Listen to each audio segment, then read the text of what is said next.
Hey everyone, how's it going? Yes sir, we're playing some more Disco Elysium. And before we do anything else, it's already 5 o'clock. And I think it's time for another smoke. If you don't mind. Man, I sure need...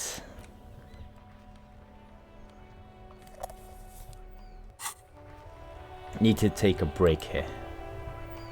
Well, Harry does, rather. Is this how you do it?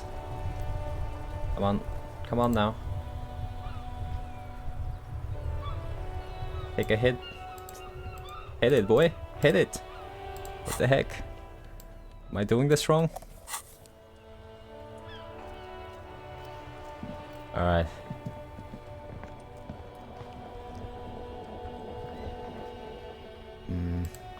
I'm having trouble with this for some reason. Come on, use it. Is Harry trying to tell me something?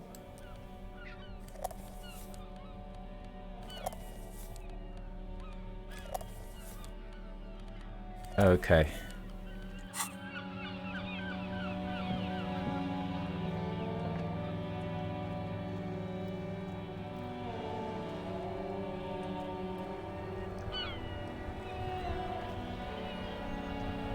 And I think we're having some sort of internal protest here. I mean,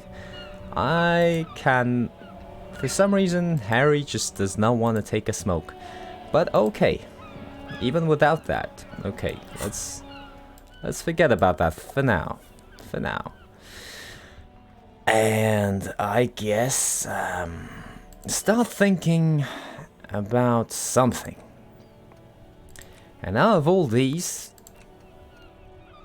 the shortest time it takes to internalize any of these is this volumetric shit compressor. And I think it is time we actually think about it. Yes, so let's internalize it. And yeah. So we'll take care of that. As you know, previously we found out that the so-called terrifying woman is actually a lorry driver as well. And she is probably the one who bought our gun at the pawn shop. So we have several things to ask her here. Number one is about a gun, and number two is about the alleged ingredient smuggling. Not just regular ingredients, but ingredients for drugs. Yes, she's apparently has something to do with smuggling out ingredients for drugs out of Terminal B. So yeah. But where do we find this lady? That's the thing. I mean, I've asked... I think I've only asked one person. That one other lady. The one that's always daydreaming about this. Now, no, I am curious. How the heck do you freaking take a smoke around here? I mean, it's not that hard, Harry. Come on. You can do it, bud. Am I missing some sort of... Wait. Maybe there's a use key?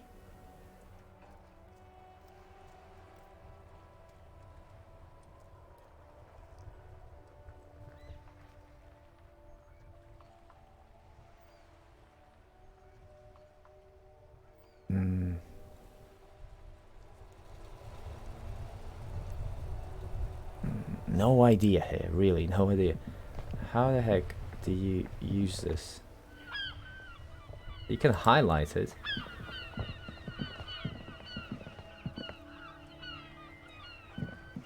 And he ran all of a sudden. He all of a sudden dashed, like, for no reason.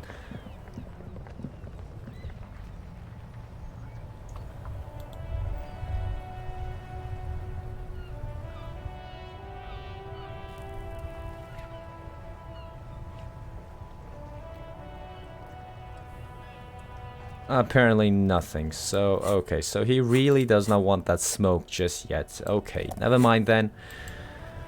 Alright, so my idea was to interview the other drivers for potential information about this quote-unquote terrifying lady driver. Okay? So, hey there, man.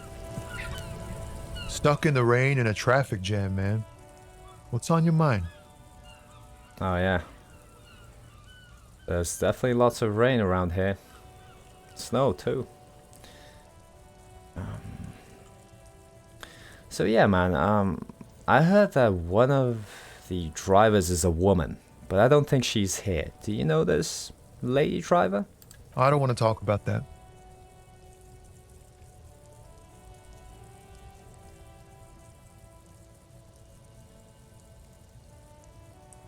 Why? Do you know something? What is it? Man, I was hoping she'd catch a break. All I can say is, she isn't around here anymore. She isn't some mastermind evildoer.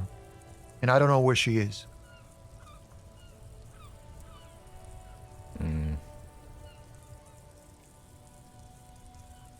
Who is this person? What's her name? Thank God I don't know. People here call her the Lady Driver. She kept her name a secret. From me, too. Now I see why. Again, not a lie as far as you can tell.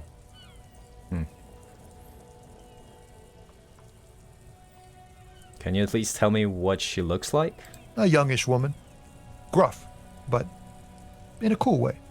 A youngish woman, okay. Plus gruff. Okay. What color hair? Blue and violet. Dyed. It was violet when she got here. Blue before she went.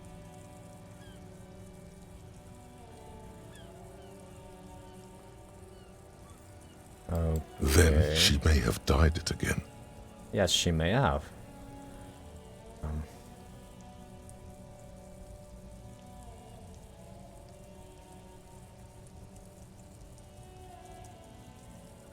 If you don't mind me asking, who is she to you?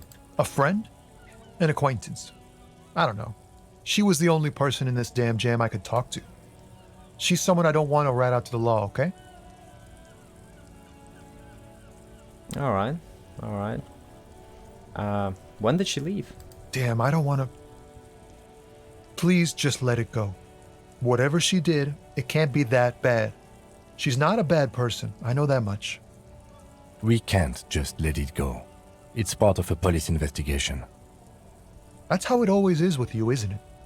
All part of the investigation. The girl's troubled. If you hunt her down, she may not survive it. I can't have that on my conscience.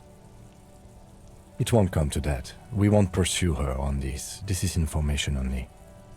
I don't believe you.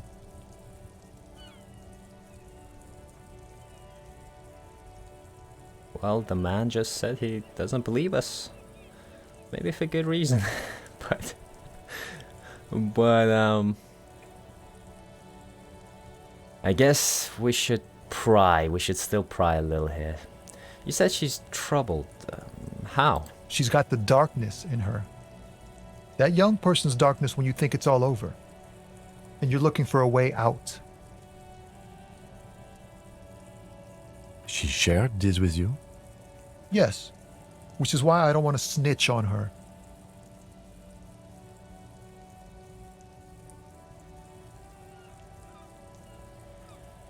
Clearly they have a closer connection than he's letting on. They may have been lovers of some kind, I feel. Alright, so... You don't want to snitch on her. Okay. But I was told everyone's afraid of her. And you're not? I heard the rumors. I saw the other drivers looking at me strange when we talked. And she told me, too, that she's had a violent life. But I wasn't afraid of her. More like for her.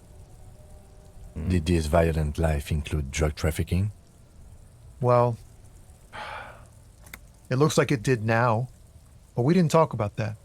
We talked about life, you know? She talked about her mind. Yo, what's up? Yo, how's it going, Dad? Dang, I missed what you said. What did you say? Okay.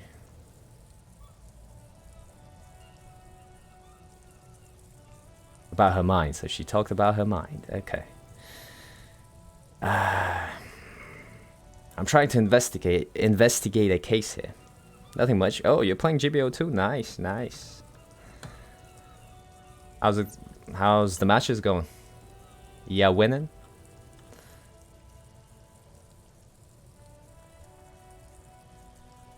You talked about her mind. When she left, did she leave her lorry behind? Fuck, man. Go grill someone else with these questions, okay? There are plenty of drivers here who couldn't stand her or were afraid of her. They'd be more than happy to rat her out.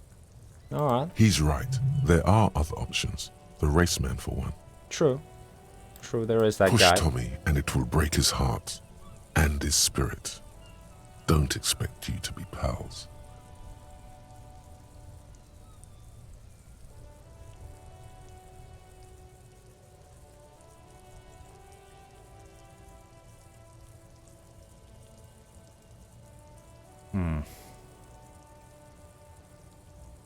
But what if I don't wanna push Tommy? I mean, there is that other less sympathetic guy. I mean, we can sorta try and hassle over this.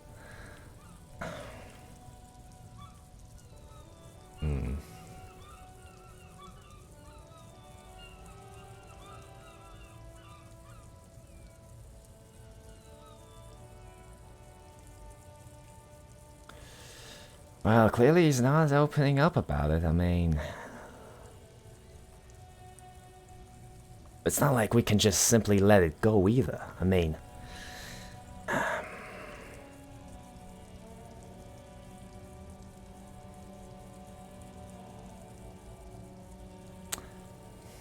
alright, man, put yourself in my shoes. I need this for another investigation too. It's important. I can't blow it. You're not gonna put a bullet in your head if you blow it, are you? 'Cause she's on the edge, man.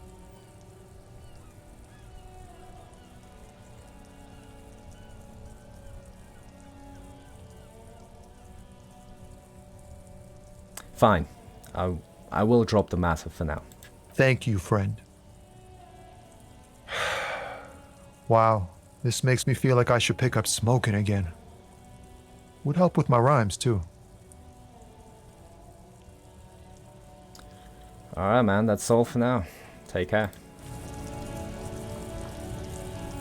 Ah, you missed the Kshatriya? Well, I didn't even try, because I didn't have enough tokens at that time. Alright, I guess we'll talk to this dude again. Reluctantly, but we must. But yeah, back about GBO2. I did get the Bjarland is older though. Looking for something? Yeah, hello again. I know you've been giving me the runaround. First up, where's the lady driver? I don't know what you're talking about.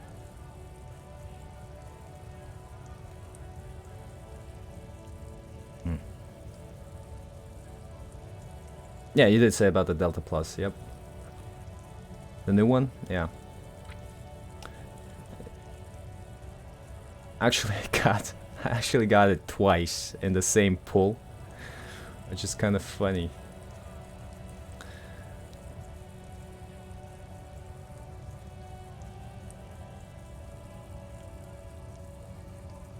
First, you knew Silang didn't do it. He did something.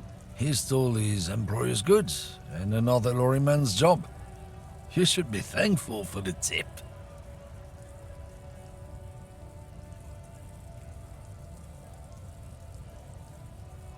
And also, if you don't know what we're talking about, then why are you smirking? Listen up, fuckwits. You don't scare me. You cops don't run Evashel West. You don't run Martinez. You don't run anything.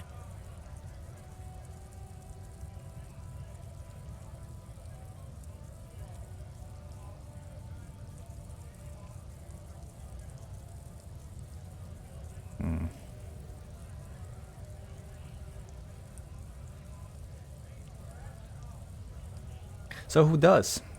The lady driver? No. He means La Puta Madre. The name resounds like a bell in the air, a dark gong. You get a bad feeling about it. Okay. Looks like the lieutenant has a plan. Let him do this. Perhaps we'll let him handle it. I mean, I was sort of sarcastic there, but I was hoping it would, you know, pry him a little. Maybe open him up for a mistake of some kind. But hey, if the lieutenant wants to take lead in this, well, we'll let him. He's definitely a smart man. Yeah, him.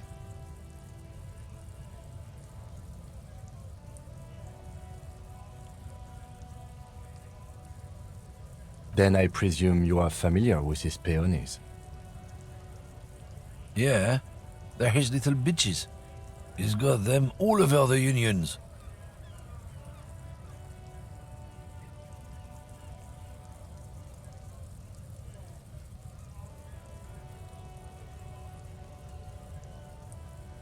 What you doing? I'm sniping from another country with the gym sniper too. Nice, man, nice. Not just the unions. He has peonies everywhere. Some say he even has them in the RCM. Dirty fucking peonies who'd do anything for him. Multi-ethnic drug addicts.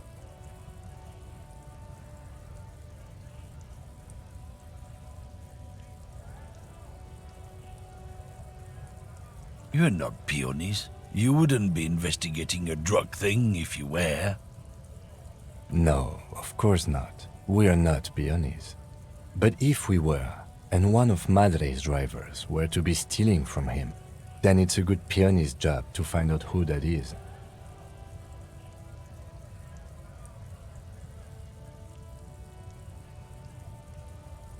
It's not a hard job. It won't take a long time. It won't make Madre angry. But a stupid fucking racist is standing in the way, protecting this fucking thief. I'm not scared of you or the mob.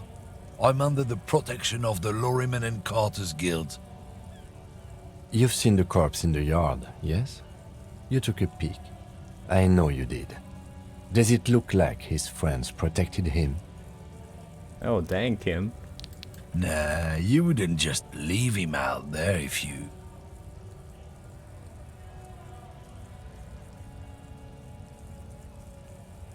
The lieutenant turns and gives you a barely perceptible nod. I've softened him up as best I could. Now it's on you to finish the job. All right. Be careful. This man's still got some fight in him by the looks of it. It won't be easy to break him.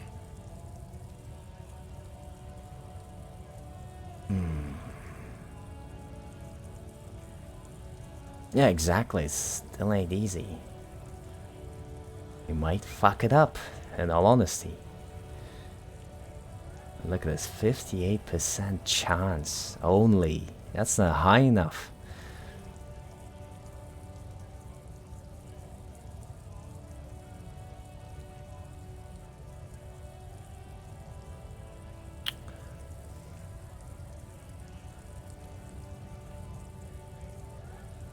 I guess we have to take the plunge here. Yeah, we have to make him tell us what he knows. Men like this only respect two things: strength and fear. Why, it actually worked. Okay. Alright, listen you. Show me her lorry right fucking now. Lady driver's lorry. Where the fuck is it? Fuck you, I told you. I'm not gonna... Oh, you don't want to snitch either, huh? There. His voice grows smaller as yours.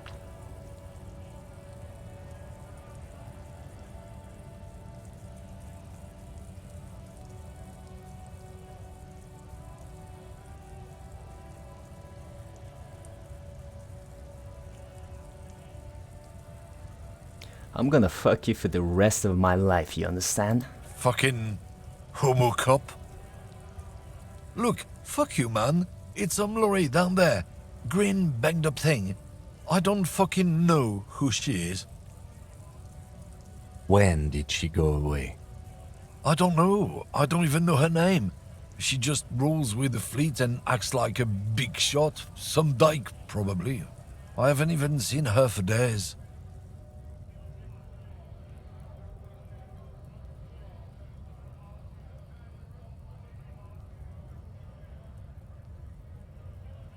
Where exactly is her lorry? Past the monument. Down there. The Green Temple. Now leave me the fuck alone, okay? A small temple by the monument. Green. Let's get into that lorry. Alright, sounds like a plan. Finally. Finally we got somewhere.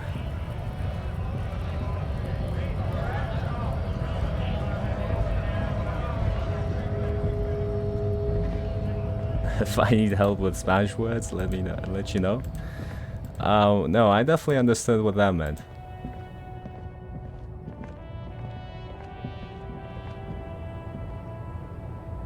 Tempo, he said. Green, this definitely fits the description. Just in case we're not missing anything obvious. Yeah, I know, man, I know.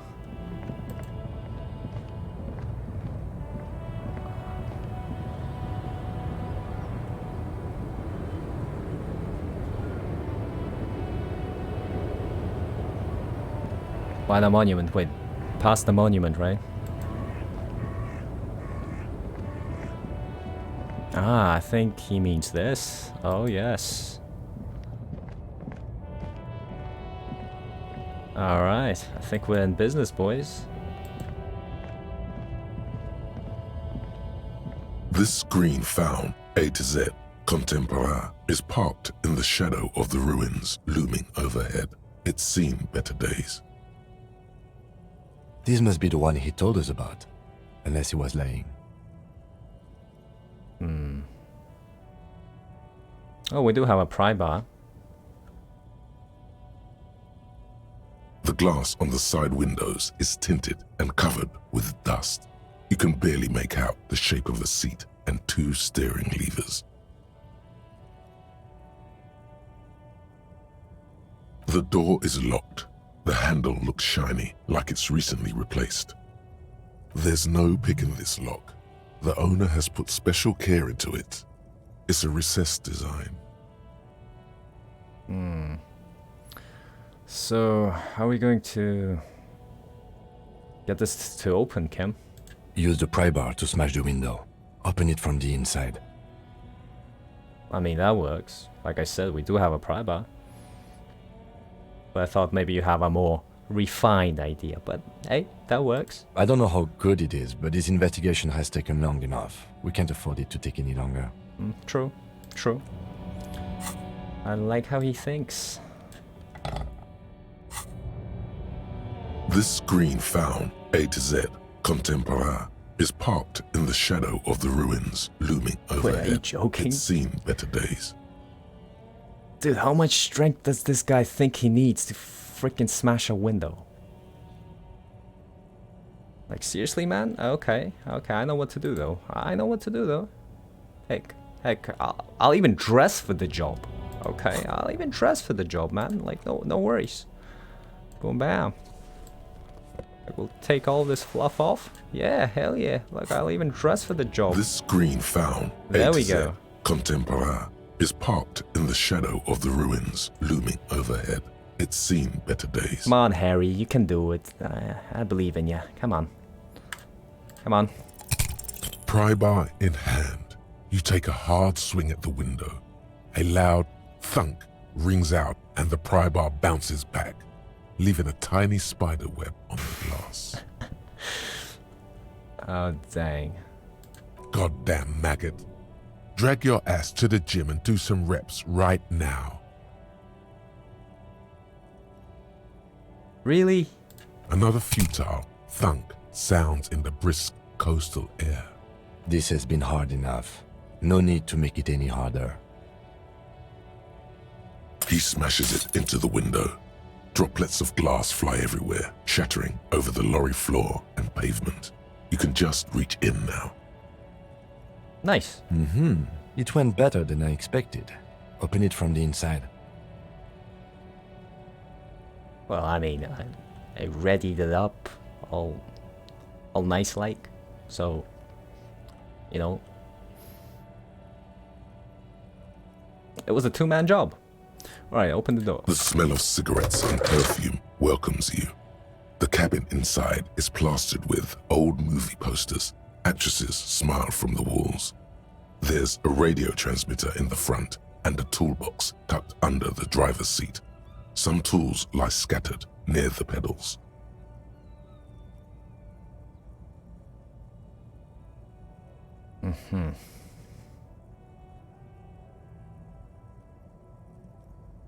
First things first, let's think functionality here. Let's see what's in the toolbox. A metallic drawer slides out from the seat. It's empty, except for a folded newspaper. It's an issue of Périphérique from last Wednesday.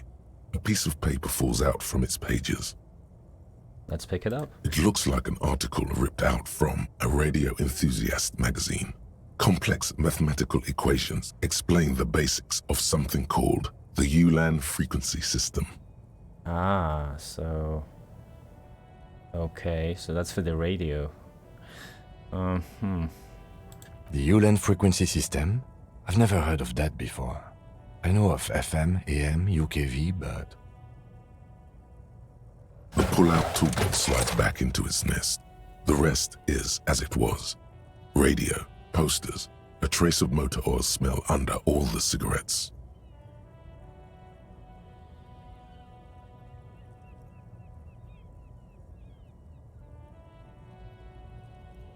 Like the pedals? You wedge yourself under the steering wheel to get a better look.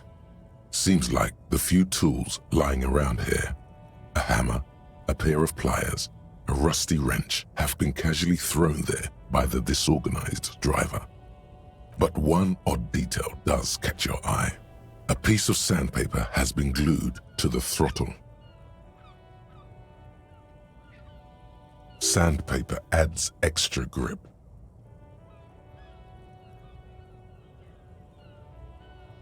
Yeah, looks like the driver has glued a piece of sandpaper to the throttle, so for some extra grip. Sandpaper? A novel technique? The movie stars are still smiling from the walls. There's a radio transmitter in the front and a pull-out toolbox tucked under the driver's seat. Some tools lie scattered near the pedals. I mean, perhaps we shouldn't ignore the posters either, so... These are movie posters featuring starlets from long-forgotten films from the 20s, the teens, even the 90s of the last century. One of them particularly catches your eye, a centerfold of an ingenue attached right above the back seat. There's definitely perfume in the air. It's spicy, with a hint of amberette, wafting through the bitter air of the cabin.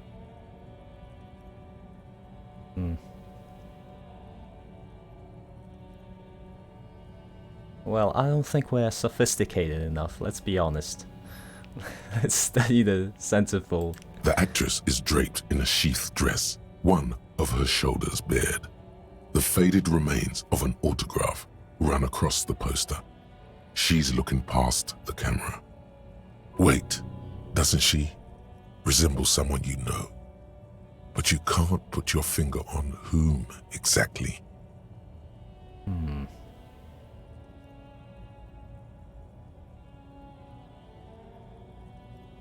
Alright, but what's that smell? I mean... It piques my curiosity now. The remnants of a sweet juniper-scented perfume. Probably Grenade number 5. Oh heck, our friend Harry even knows some names of perfumes, apparently. Totally not Chanel, right? But... yeah, okay. Enough of the posters. The actresses and the rear actor all smile you a warm goodbye. A radio transmitter is attached Right, to the okay, dashboard. time for the and radio. tool looks like the frequency dial is absent. It requires a key to work, but the key has been removed, likely by the missing lady driver. Yeah, not suspicious at all, right? Okay. Strange.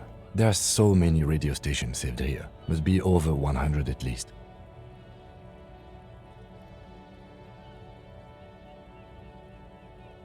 Yeah, why would anyone need so many radio stations? For contacting an entire fleet of lorrymen, for example.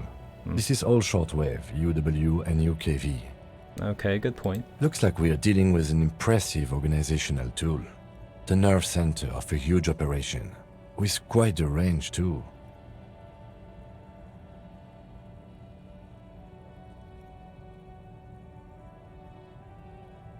A 20-kilometer radius at least, perhaps extended by an attachable antenna that's not here right now.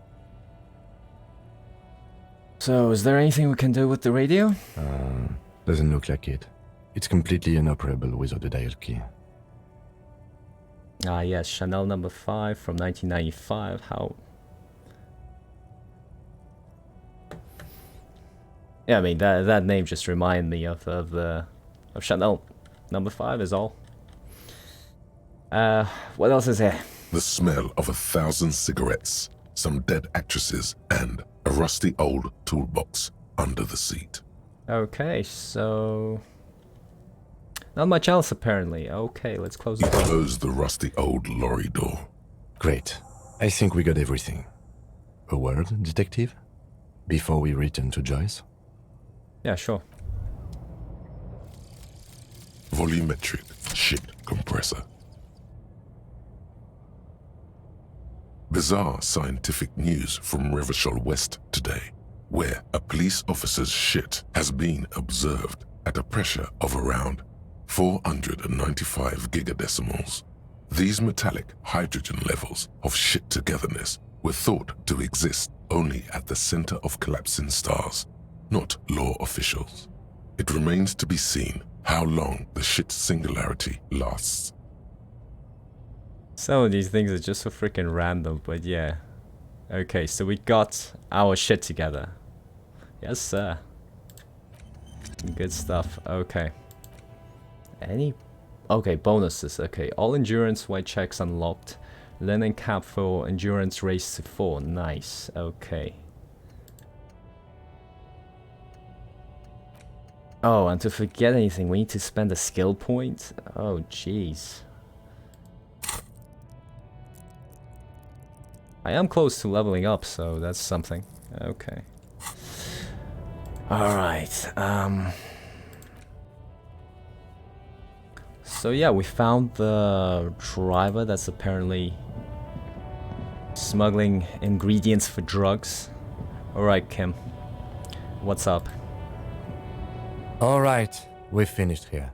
Let's quickly debrief and go over what we found, so we don't do it in front of the company rep.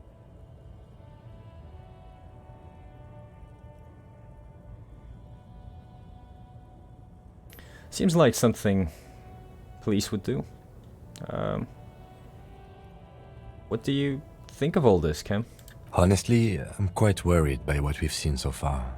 The evidence seems to point to a rather extensive and well-organized operation. I'm especially intrigued by that radio transmitter, particularly the sheer number of stations it can connect. Looks like this alleged drug trade casts a wide net. I'm not sure what the ULAN frequencies are all about, but they may hold some significance. Perhaps it's a better way to connect between fleets while avoiding frequency bleed, or maybe it's used to tap into RCM networks.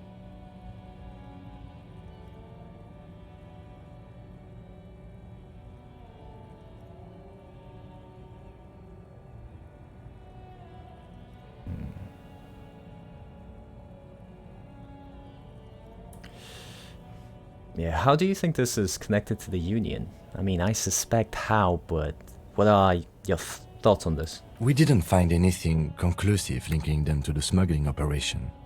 But somehow, I doubt that Everard Clare would be oblivious to something like this happening right under his nose.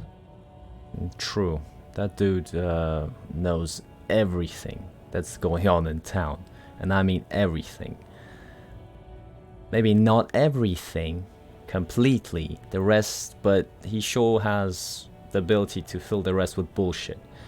So he can't be oblivious. That's true. My suggestion is we use it against the Union in any way we can, to our own ends. It's a slippery hill, but we just might be able to pin them down, indirectly, down the road. In short, this is a future angle, possibly a good one.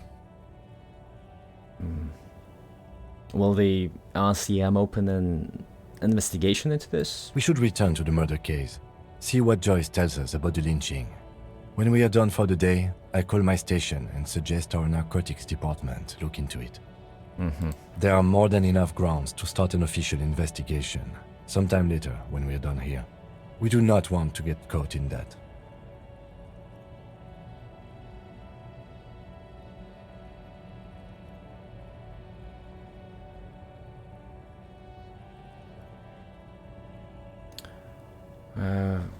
What are you thinking?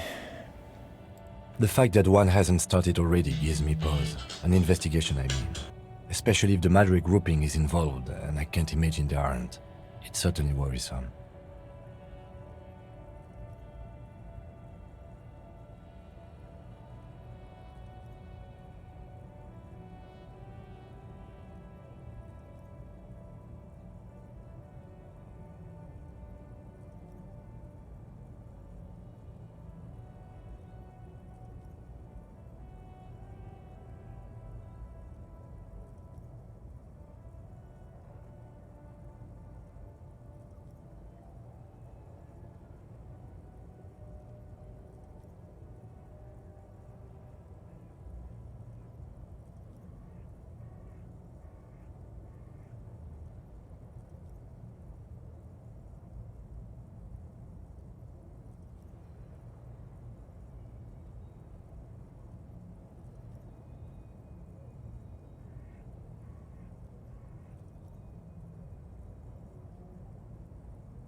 Yeah, sorry about that. I had an unexpected phone call come in just now, but anyway, let's continue.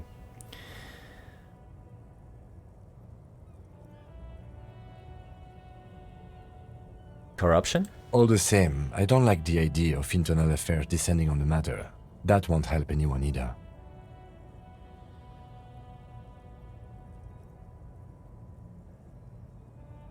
Okay, debrief over? Debrief over. After you. Alright. Alright, I suppose I should dress more appropriately for the job. There we go. We gotta look a little bit more professional in front of Joyce, let's be honest. Especially with a necktie like this, but hey, it's all we have at the moment. Plus the gloves.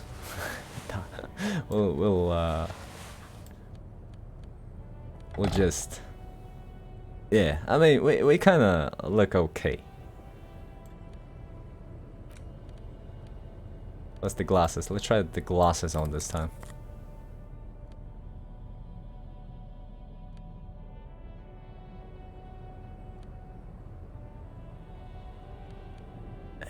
No, I still don't get them. Okay, there we go.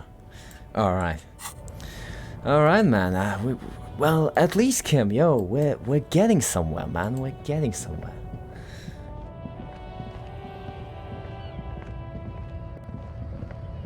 We found the lorry. We couldn't locate the driver, but it's not really our job.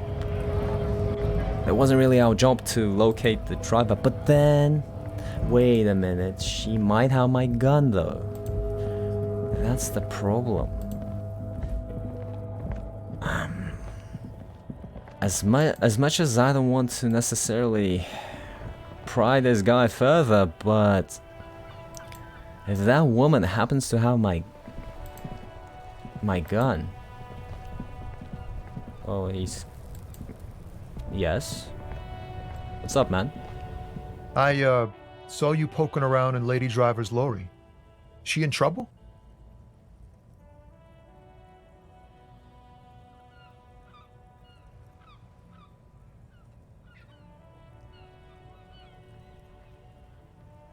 Well, to be honest, sorry man, I can't disclose the facts of an official investigation to you. Just like that, man. It's that bad. Man, what should I do? What should I do to help her?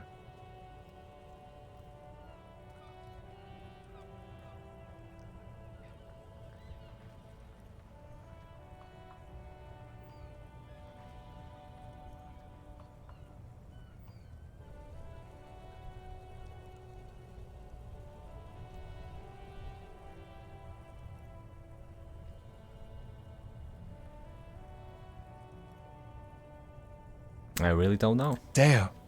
I always warned her to watch herself. Man.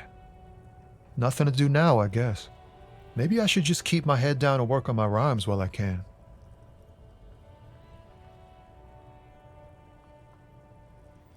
Yeah, good luck with that.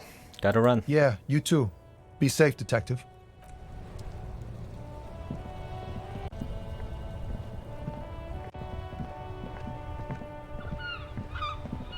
The thing is, he wouldn't have told me anything.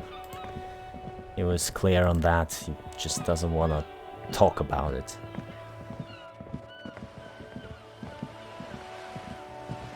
So quite honestly, I didn't feel like talking about it with him either.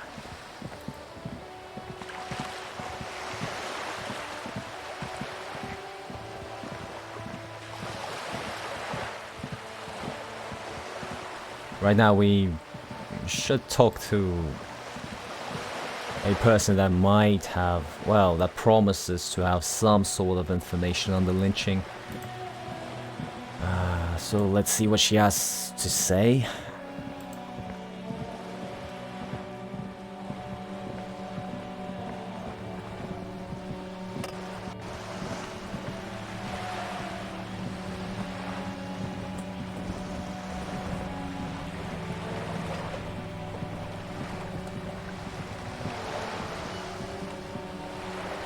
Hello, Joyce.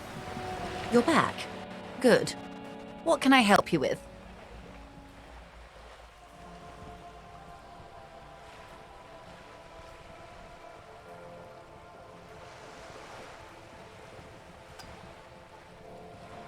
Yeah, I've spoken with the lorry men at the roundabout.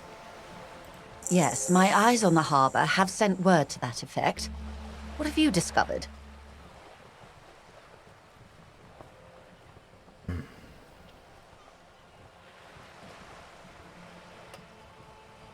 Wait, where exactly are these eyes located?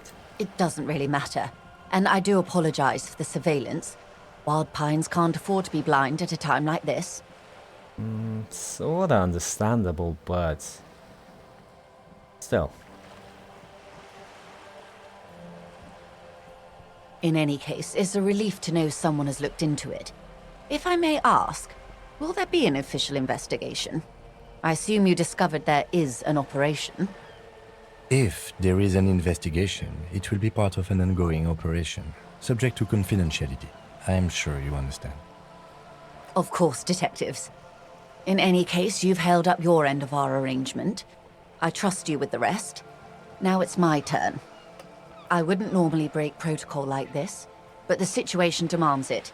If you don't solve this murder, I'm afraid we may have a bloodbath on our hands. The words bloodbath sound cold in her mouth. They taste of iron and strawberries.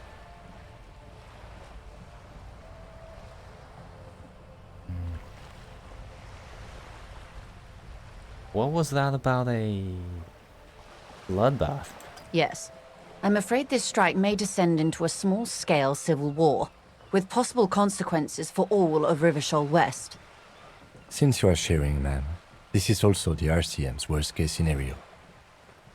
Then we're on the same page, as grim as it may be.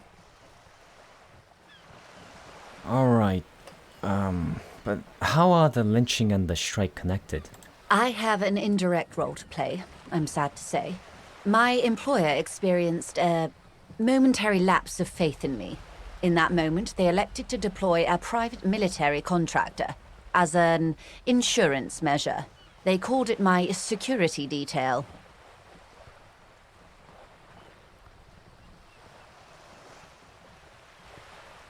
A momentary lapse of faith. They were dispatched after I relayed the Union's initial offer. Every worker. A member of the board. I tried to convince my employer it was simply a piece of rhetoric, or a joke. They did not appreciate the humor.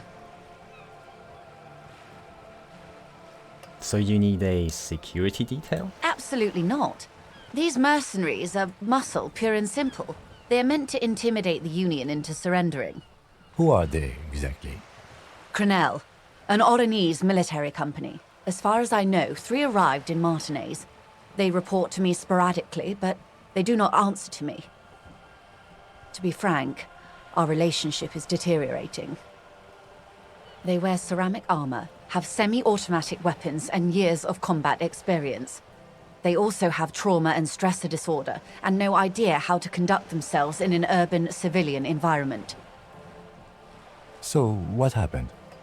The story is, one of them, the colonel, I don't know his real name, sexually assaulted a local woman while he was drunk and separated from his unit. This allowed some of the more militant Union members to subdue him. He was taken out behind the whirling in rags and lynched last Sunday night. What then? Nothing. Mr. Clare refuses to let me into the harbor. I have not been able to discuss this matter with anyone there. The remaining 2 Crenell contractors carry out their orders, for now. For now. It's a smokescreen. In secret, they are conducting an independent military tribunal into the lynching. Once this investigation is concluded, executions will follow. What is the nature of this so-called investigation? Whether to execute one, some, or all of the Union militants.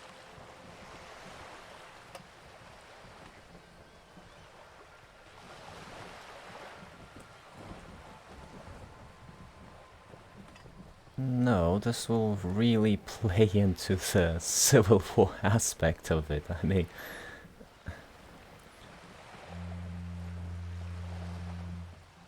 yeah, I have to say, this is not disco. It is very far from disco.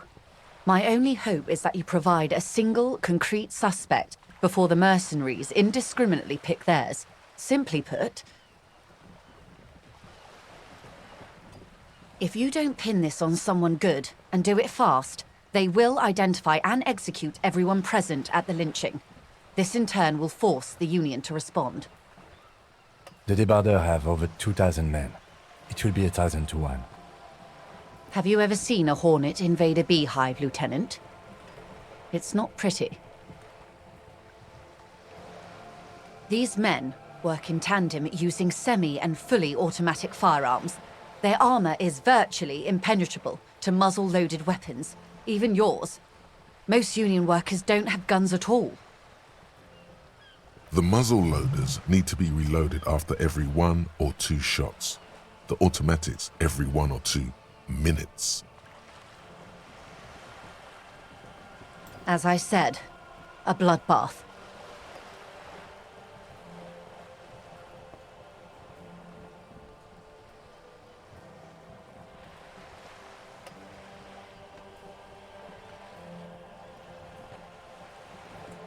Well, they sort of are going wrong, I mean.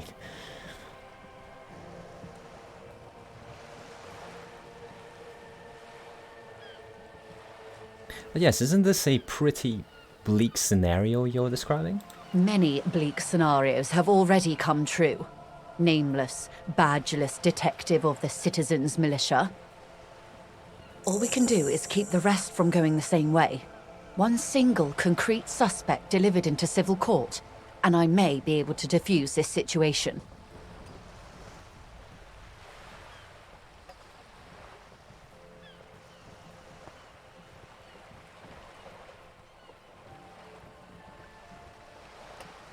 You said that the deceased assaulted a woman?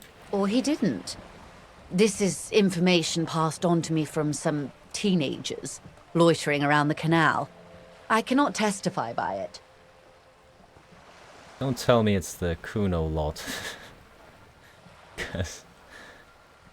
yeah, I mean, I wouldn't exactly trust what... they say. If it is indeed them, maybe it's just somebody else. And this is by the canal. This might be an entirely different group.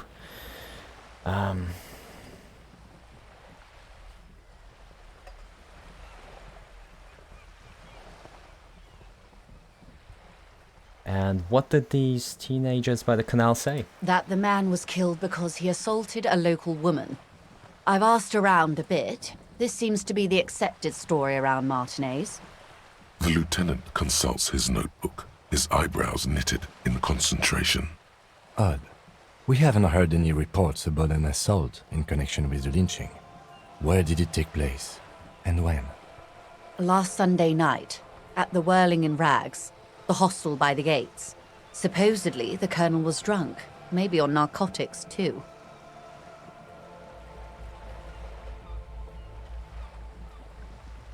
Either way, he's alleged to have sexually assaulted a woman. Sometime later, a group of dock workers got their hands on him.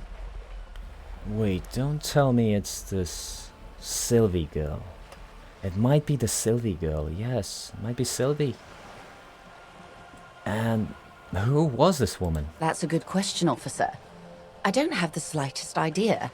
As I said, it's a rumor about a rumor. In any case, it's what the colonel's remaining colleagues believe. You'll meet her soon enough, you feel.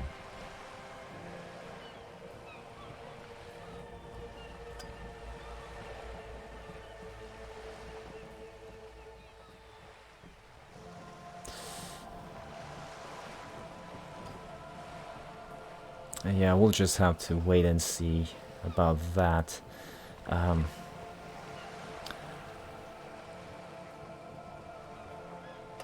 And this colonel, the one who was hanged, did you know him? If you mean did I see him alive? Yes. But I did not know him. But surely you know his name. Lely. His service name. A nom de guerre, most likely. He wouldn't divulge his full name. Only one of them did. A bad sign if there ever was one.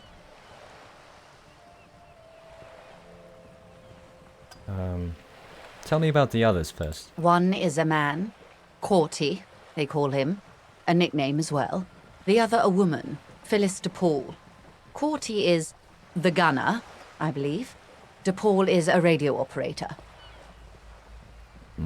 What would you say was his eye color, the deceased's?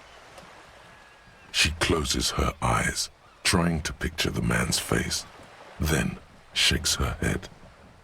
I can't remember. That's all right, ma'am. Anything else? Nationality? What would you say was his age? He was 40. Or 50. It's hard to say which. He had a combat injury on his lower jaw. It made it difficult to estimate his age, or gauge his facial expressions. What else? Nationality? Accent? He was, Occidental, I think. Light brown hair, a mixed accent, Oranese, or Messinian, maybe. His injury gave him an accent all his own. In a way, it was humanizing. He had to learn to speak through it, through the injury. That's all I know, I guess. I only met him once.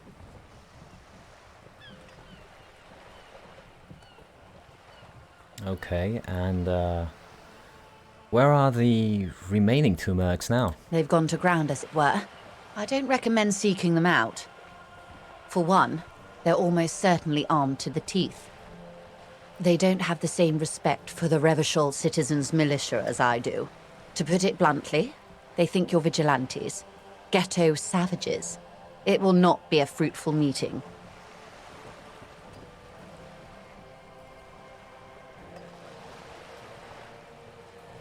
Well, it still might help if we know where they are. You're likely to run into them eventually. When that happens, I'll be in a better position to mediate if I don't appear involved.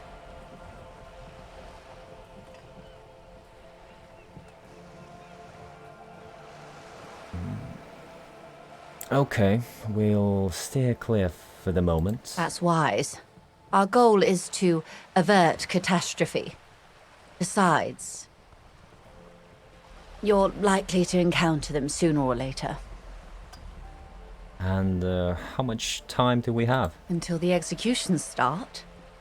Truthfully, I don't know. It depends on their progress identifying the members of the lynch mob and their impatience. They don't report their progress to you? Not on this matter. I'm afraid they consider this a personal initiative. It's a matter of days, not weeks. I see. But do tell me more about this Krenel organization. What can you tell me about them? It would help to be as informed as possible. Not much. Their public resume is relatively good, as far as private military contractors go. I believe they were once called Downwell. They boast a long list of clients: Saint-Baptiste, Welchman Lorenz, Eintracht. A warning sign, however. The operations concerned all take place in third or fourth world countries. Guarding facilities, escort missions and such. Meaning they're used to operating in war zones. Yes. All the good conflict corridors, Supramundi, Yesut, the Seminese Islands, countries that don't have a good record reporting atrocious military conduct on their soil. Okay, anything else you got on them? Sadly, no. Before this happened, I had little interest in them. Now that I do, I don't have the resources.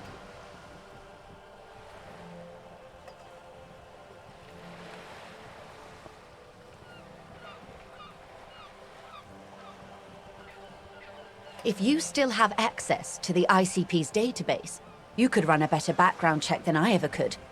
It may take some time, though. Do you know a lot about the inner workings of the RCM and the ICP, man? In my line of work, it pays to do your research. I was prepared to deal with the RCM. I did not think I'd be dealing with a group like Crenel.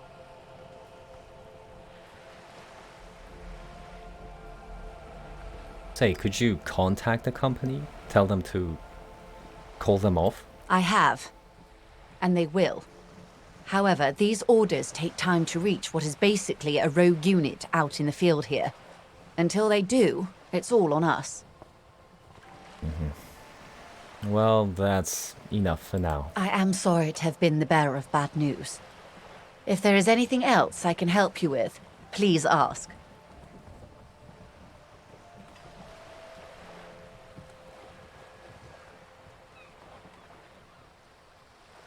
Well, I sure wouldn't mind some money. I mean, it is getting late, and unless I can come up with 90 more real, I won't be staying at the Whirling anymore. And that's the only place that I know has a relatively comfortable bed.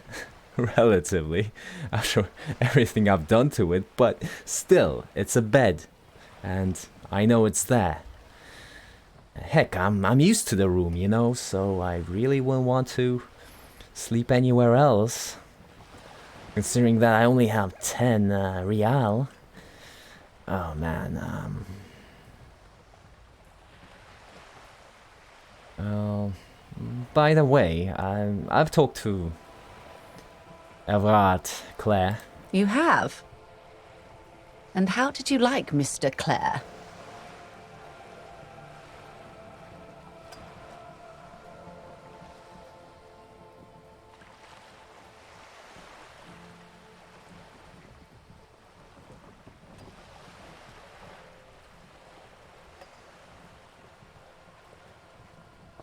I didn't. Oh, come on now. He has his uses. How else would he have stayed in power all these years? Or wait, actually, corruption. That's how he's done it. Fantastic, worm-like corruption, reaching into the bowels of the earth. The position of my unusual colleague does not reflect official policy. I hope you understand. The RCM does not pick sides. Of course. And I don't expect you to share anything he told you with me. I'm not a corrupt verm myself. However, if you felt like discussing something, how could I stop you? Are we not human? Are we not curious to hear another person's take? It's only natural. We would only be gossiping. Tell her she'll like you for it.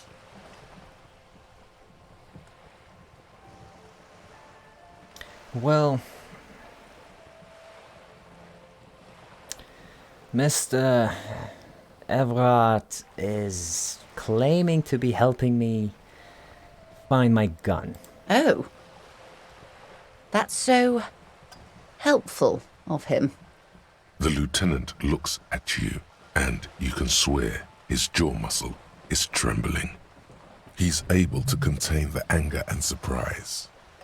When I said be wacky, I didn't mean wildly, grossly irresponsible and damaging to the RCM. Oopsie.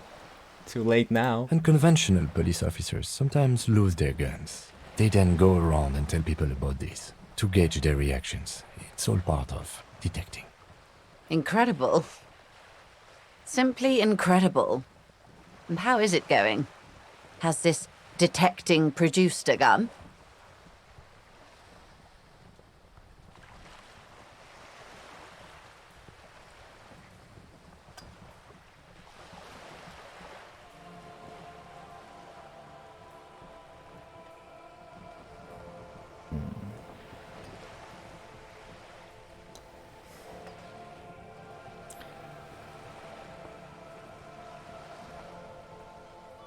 Quite frankly, no. Well, maybe he's not as helpful as you thought then. Is there anything else? Well, I'd rather talk about something else for now, if you don't mind. Of course, Detective. Should something come up later down the road, don't be afraid to drop by for a chat. Until then, is there anything I can help you with?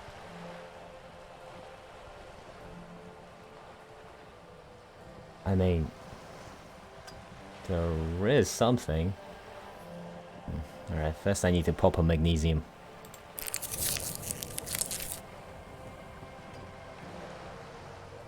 For courage, I guess. Okay. Can I have some money? Voila, you're doing it.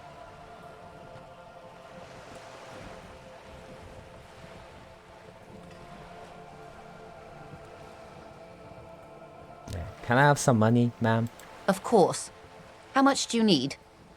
She's surprisingly nonchalant about this. Could it be that she somehow knows more about your predicament than she's letting on?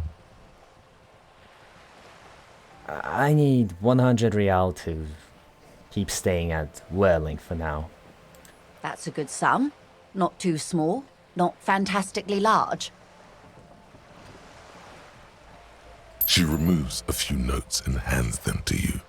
The paper is cold and oily to the touch. It worked. There must be about 200 real in that zip bag, maybe a little less, plus some change at the bottom. So, I hope I didn't just bribe you, officer.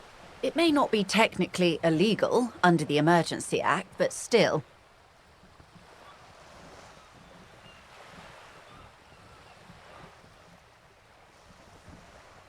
I'm still getting my head around this whole money concept. You were just helping me out. You're right, ma'am, that donations are permitted under the Emergency Act, unseemly as it may be, as long as they are properly logged with the precinct.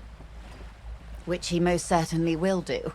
Now, how else can I help the RCM today, besides supplementing its salaries? Well, first off, big thank you for that. But that's all that's all for now.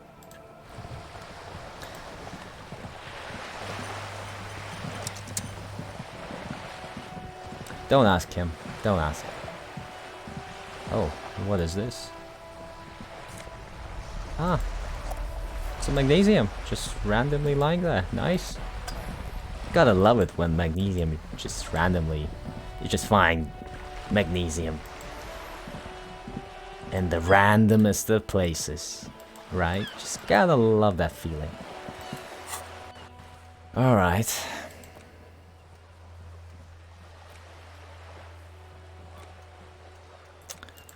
Wow, so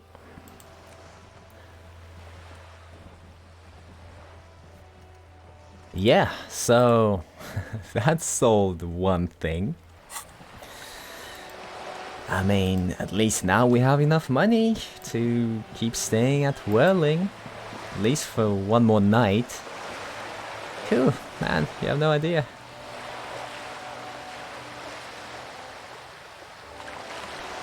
I was starting to get worried. I mean, it's already 6, 6:30, so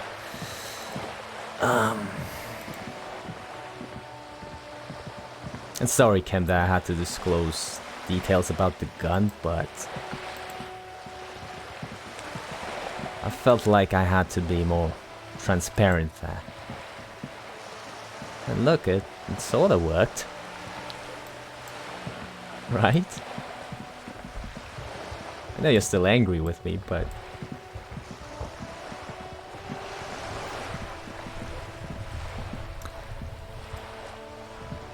don't worry, Kim. It'll pass.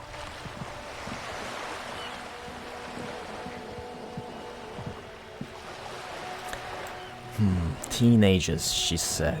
She said teenagers by the canal. Hey, you know what? Let's go see if they are still there. You know? They might be. So, hanging around that area, although back when I was near the canals, I haven't seen anybody other than that man with the salami, and plus another guy right across the canal looking for a way to get back on this side. So yeah, what is this?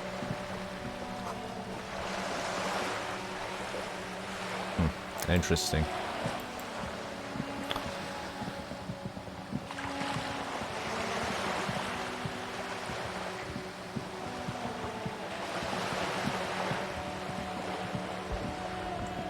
Yeah.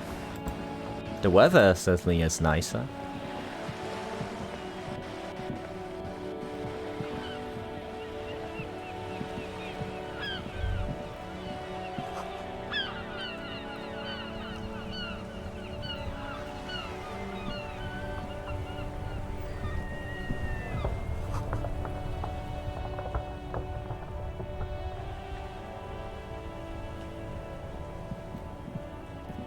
Onto the roof?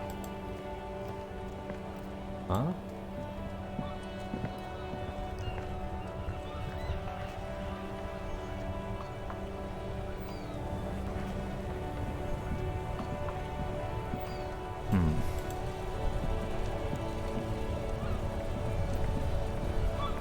But yeah, let's go check out the canals once again.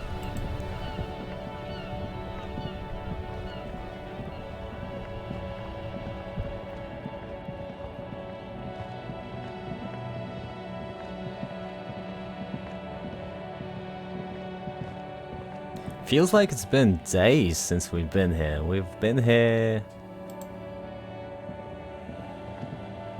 what? Maybe 6 hours ago? The most? But yeah, Kim. Certainly feels like we've already been investigating this for a week. But then again, we have been, haven't we? Oh man.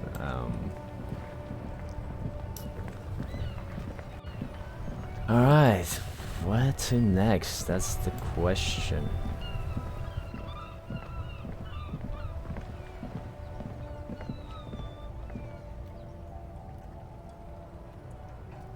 Alright, any idea what we should be doing next?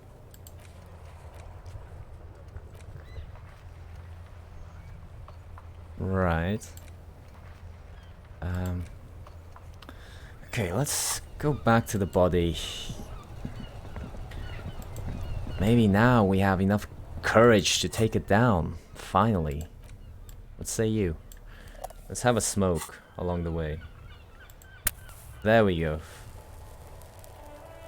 Ah, yes.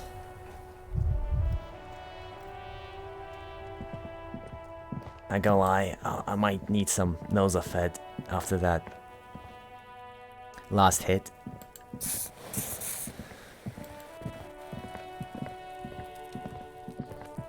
But hey, these morons are still here. Like, dude. Alright, let's see if we can finally take it down. There he still is, looking right through you with his white eyes. The body below is entirely dedicated to that corpse smell. Emitting it is all it does now.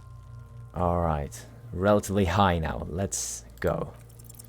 As you breathe in, Nice. the odor comes over you. It's a smell of the mind telling you to run, and your stomach to wring itself empty. With your hands at your sides and your eyes squinting, you stand in it. Do they always do that? They do after 7 days, yes. We are deep in decomposition here. The man before you is naked, but for a pair of underpants and enameled boots. His skin is greenish, marbled with decaying veins, and blotched by lividity. A fading web of tattoos covers his chest and shoulders. The cargo belt used to fasten him to the branch above appears industrial in strength.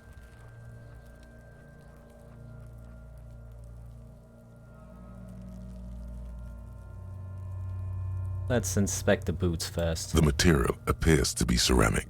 Its clean white stands in stark contrast to the decaying flesh above the knee. The man wore thick polymer socks, probably for padding.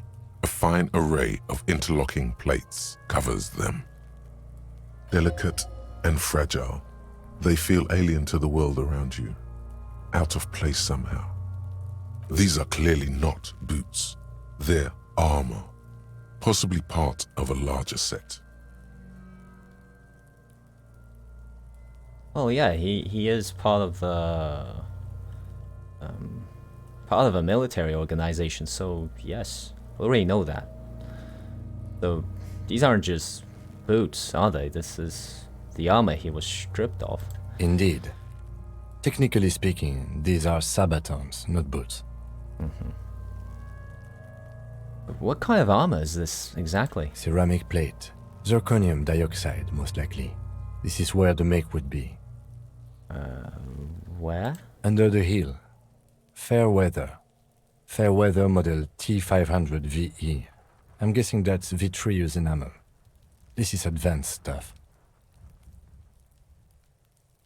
Well, no wonder he's without armor now, but they did leave the boots for some reason, so... Wait, this is the part that kind of doesn't make sense, right?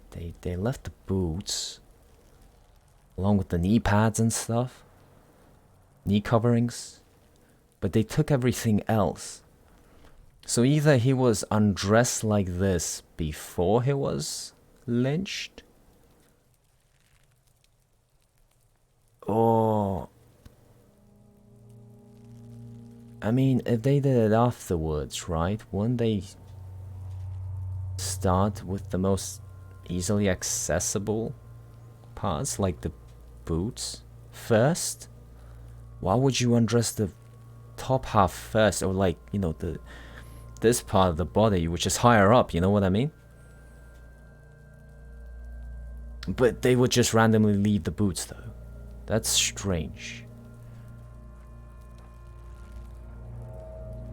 What's the rest of it? Scavenged by the locals? Piece by piece. He's been out here for 7 days.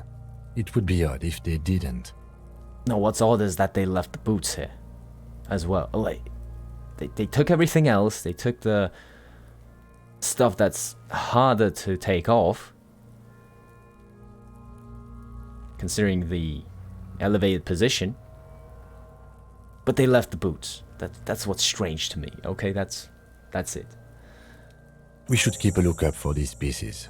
The armor could yield information. Maybe he'll know something. Kim, has he been helpful all this time? This Kuno kid? I don't think so. All he's done is just laugh at us.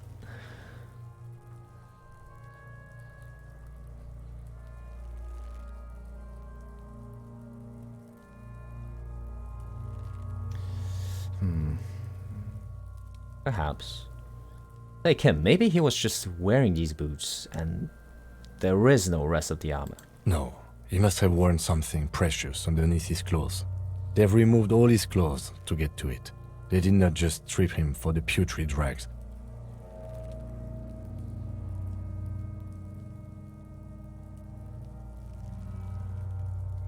Yeah, what if they told him to strip before they hung him, to demean him? They usually hang them completely naked for that. La puta madre, the Mazda, the Besmerties and the like. This one still has his underpants. Fucking talking about underpants.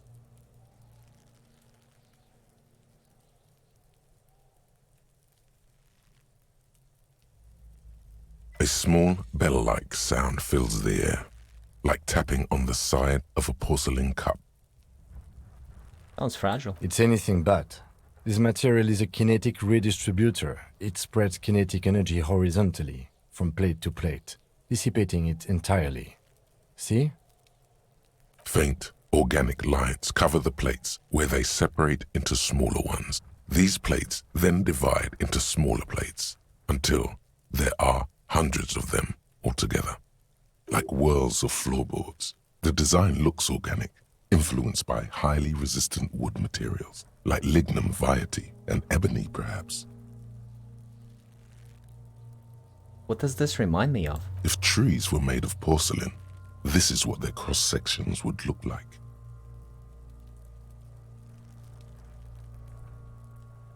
The smooth, glossy surface fractures into ever more intricate interconnections, peaking on the right sabaton, where you notice. The whorls are in the shape of a letter and number combination, E50, 100, 1000. Looks like there's a serial number on the right sabaton. Good. Can you read it to me? E50 dot 100 dot 1000. We have a make and a number. That's something. We can use the radio in my kinema when we're done. Either station can chase it for us.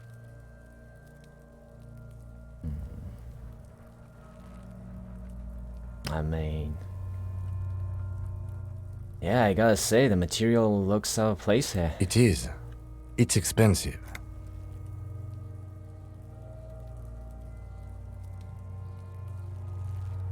We've requested similar material for our tactical units for years now.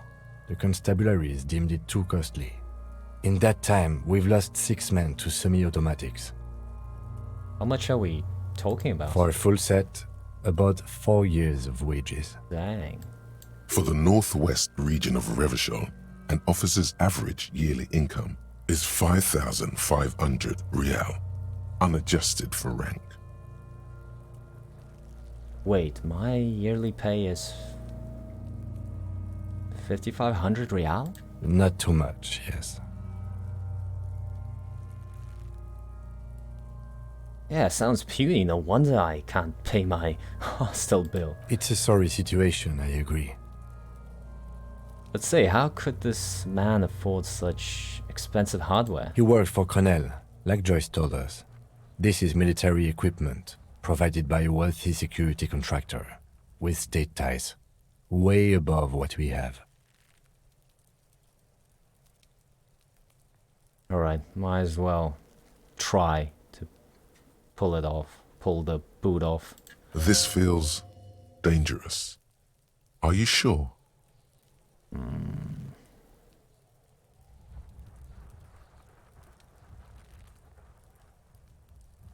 The stench fills your nostrils. As you push downward, an ominous creaking sound comes from above. Stop! Pig's gonna pull his head off. Brutal! Oh, this is a bad idea, isn't it? You're going to pull his head off. Do it, homo!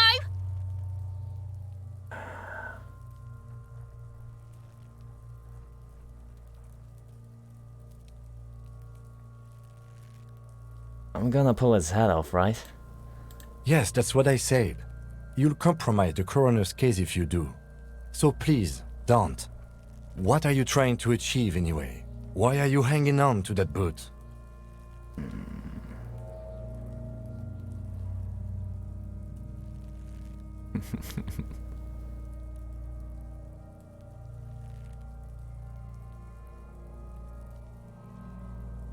Are we not detectives? There may be clues inside the boot. How many clues do you need? You already found a number. Besides, there's no way you're getting them off. All the organic matter in his body has been flowing down into the boots. They are fused to his feet now. Why do you think the locals haven't scavenged them yet? Yeah, that was my point earlier. You're sure there's a way to peel them off, but first the body needs to be down. And second, it would probably be better if the lieutenant wasn't around.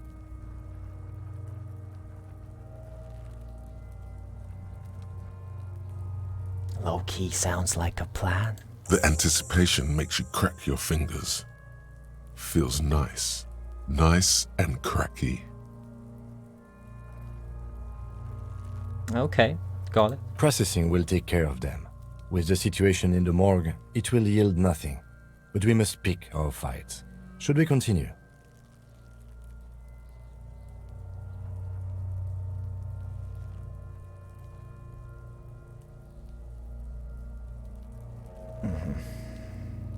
Okay, let's back off. The cadaver slowly twists on the cargo belt, his torso covered in tattoos, and extremities blotched pink and blue. Alright, so let's move upwards. Let's inspect the...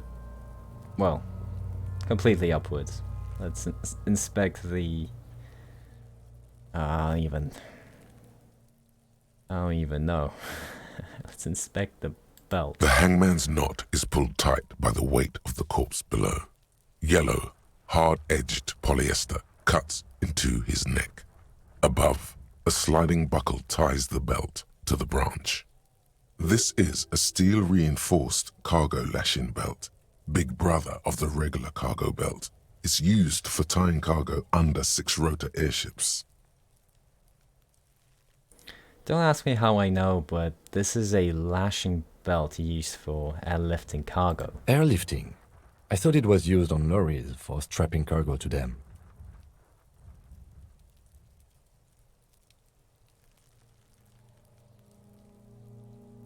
Oh, apparently this is the reinforced kind. For air transport. My brain tells me so. The local harbor uses 6 rotors to shuffle containers around.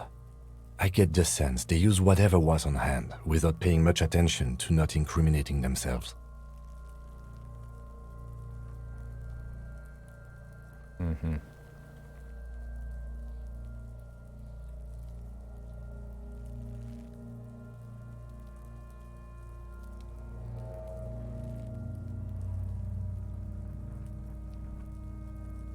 Well, most likely. But yeah, we're assuming dock workers from the harbor did it?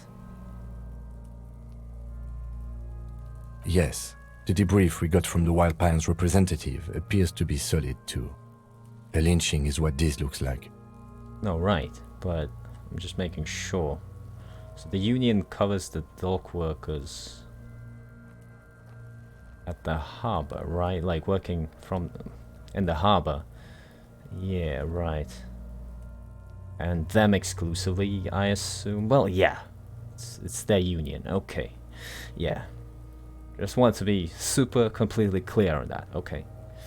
All right. So, but yeah, They show on him to stay up there. The rope is reinforced with steel wiring. I was afraid it would be. Thin steel wiring, parallel strands. This makes getting him down more problematic than I had assumed. Yeah. Let's say, how did they even get him up there? A noose is one of those things that's easier to use one way around. Did they climb up using the kid's ladder? Which I kinda doubt. That ladder can't carry a grown man. I didn't see any splintering either, did you? I think they lassoed the branch, then pulled on the belt to close the buckle. The cadaver hangs from the cargo belt, limbs limp and torso covered in tattoos. Okay, let's inspect the tattoos. An intricate web of blue lines stretches across the torso, from the right shoulder to the solar plexus. Each time they intersect, a small white star is formed in their crossing.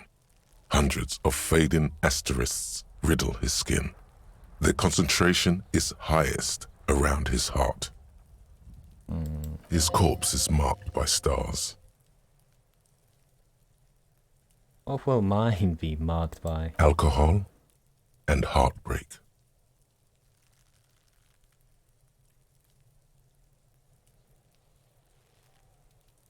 Is this a national pattern? Of no nation that I know of. If anything, it reminds me of religious illumination, last or penultimate century. Men who live harsh lives often turn to innocentic worship. But which one? I see no trace of a humanoid figure. We're missing something here. I agree. He wears a wide leather belt around his waist and a gun holster under his arm.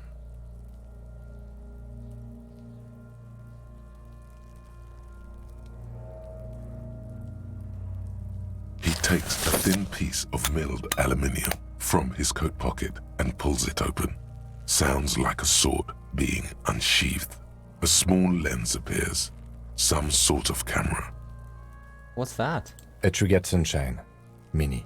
Triggered is the world's leading manufacturer of intercommunication devices, primarily projectors. The camera before you looks familiar somehow.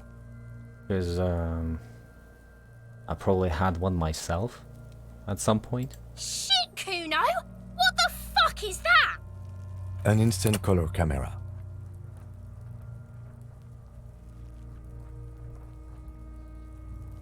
I have only 2 ampoules, so nobody move.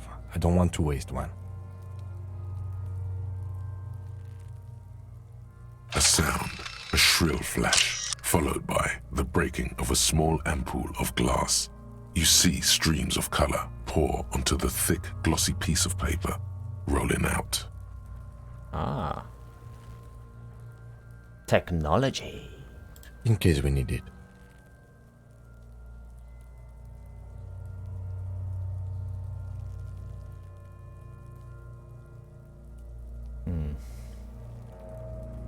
Cool machine. Yes, it is pretty cool, isn't it?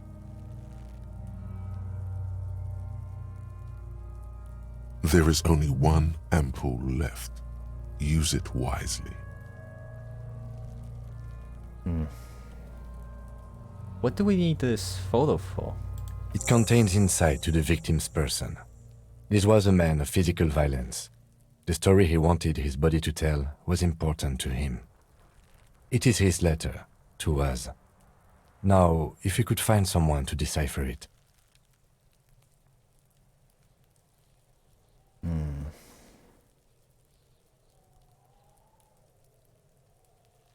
And suddenly I have a thought. Can I have it? I should look at it later, without the corpse smell. Sure, just don't lose it. The glossy-eyed corpse looks by, his mouth mute and his skin as colorful as the chemical rainbow on the photo paper, teeming with opportunistic organisms.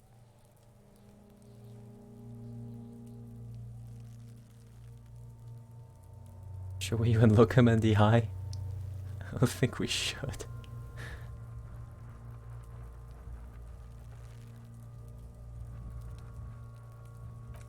As you narrow your eyes, the monster before you blurs into a violent mess of green and pink. Only the lower extremities are pink with a dash of blue. His fatted hands, thighs, and his neck just above the noose. The rest of the corpse appears dark green in the cold spring air. The cadaver slowly twists on the cargo belt, his torso covered in tattoos and extremities blotched pink and blue. I mean, let's look him in the eye. His eyes are milky white and blind to the world, protruding comically from their sockets. There is no one home, just subaquatic terrors there. Dark brown hair grows on his head. His face is ready to explode from the organic processes inside. The death's head grin has passed. What remains is an unrecognizable mess. Tell me, who are you, dead man? I'm gone.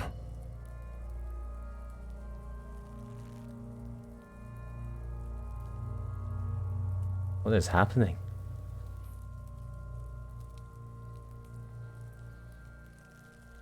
But I can also see you're gone. But who are you? I'm a joke. Look at me. There's nothing funny about you. There is nothing funny about jokes either. Who were you when you were alive? A killer. A motherfucker. And a killer. Yo, I think I'm questioning a corpse right now. I have another question for you. Go ahead, Cobo. Where have you gone? Into the wild pale yonder. Where is that? In the past. Way out in the west. But hey, whilst we're having this convo, what is actually happening? What do you mean? I mean, I'm talking to you. It's the power of your imagination. Go ahead. Ask me more questions. You fucking love questions. Okay, enough. Come back later, Corpo. Amuse yourself with my frank manners and my memento mori features. If possible, also, see me in your dreams.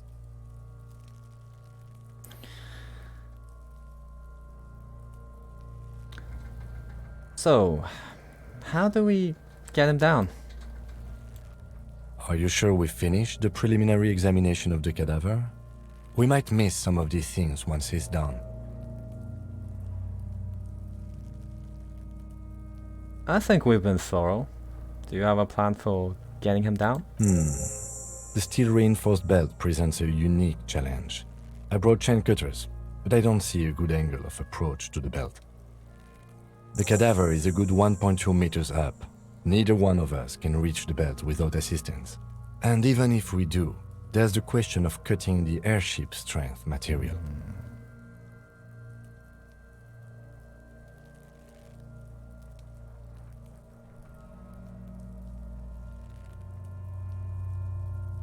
I mean...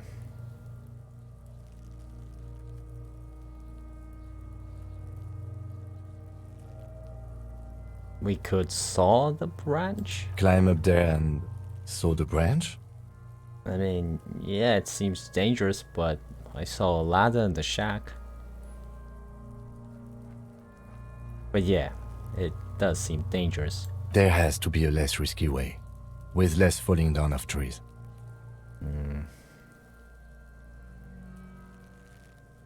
Ask help from the harbor. I don't know about that.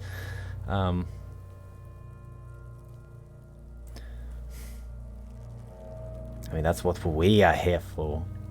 So, I don't think anybody else can do this.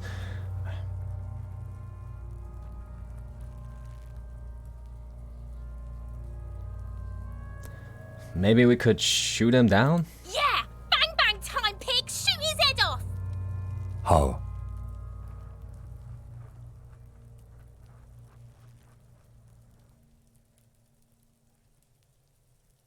Just shoot the belt. The bullet will break it. It absolutely will not, officer. That's not how physics work. It will maybe cut one thread loose.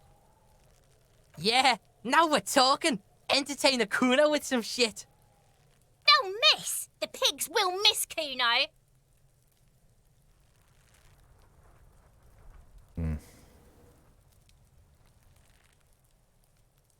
Silence.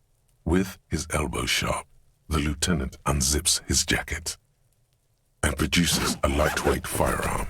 He drops a paper cartridge in the barrel, separates the scouring stick, and gives the cartridge 5 tucks, securing it in place. Locked and loaded, baby. That's a Kiel A9090 Armistice, mass-produced muzzle-loader, ascetic, frugal, one of the most common firearms in the world. I imagine I had the same one. Once upon a time. He then steps back and assumes the fellow's desk position, taking aim. The corner of his eye twitches. His finger is on the trigger. Easy does it, partner. He's gonna fucking miss! The kid's voice is drowned in a shrill blast that echoes off the walls of the surrounding tenements. A cloud of smoke slowly parts in the air as the lieutenant steps back and says to himself, God damn it. a lot of things were wrong with that shot. The fellow's test was the wrong choice. His shoulders were raised, but above all, he cannot trust his eyesight. Fucking idiot! Mookabat asshole! Kuno could have hit it easy, but then Kuno's not fucking handicapped, is he? It's okay, man. Kuno's sorry too. Kuno feels sorry for the Beano Cloud. The lieutenant doesn't say a word, just looks at the gun in his hand. So, what now? I have to say, it's beginning to look unlikely we can get him down without assistance. You know, you don't feel like too bad of a shot yourself.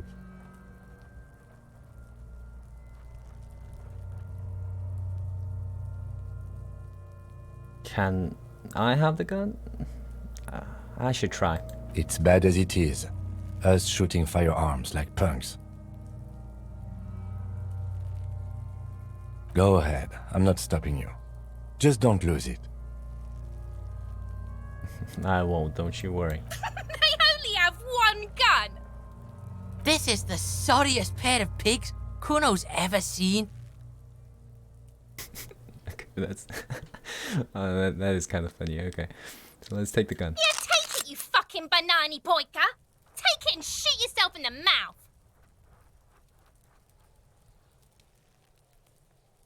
The cold piece of bakelite and gunmetal is surprisingly light. Your fingers fit right through the guard, instinctively resting on the trigger. The fuck are you waiting for, Kuno? Tell him to shoot himself in the mouth!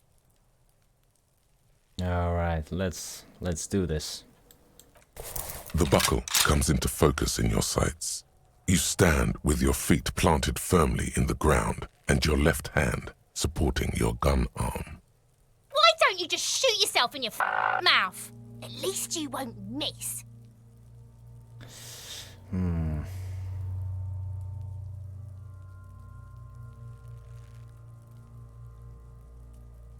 Yeah, let's close the left eye first. Your field of view narrows. The branch slowly moves, becoming entirely two-dimensional.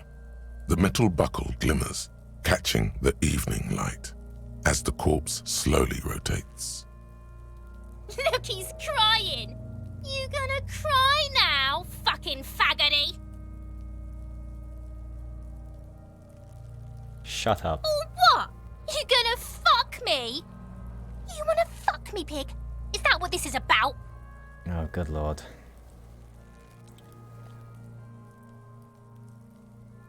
Okay, here goes nothing.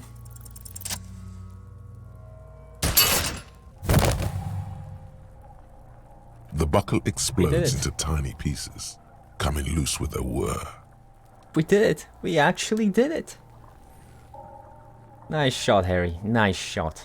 With your hand numb from the recoil, you look at the body slump down. For a moment, the man appears to kneel in front of you, looking straight at you, helpless, trapped within itself. I don't feel like doing this right now. Let's turn away. Then the rigor in his muscles gives up, and he smashes sideways into the spring mud, letting out a horrid stench.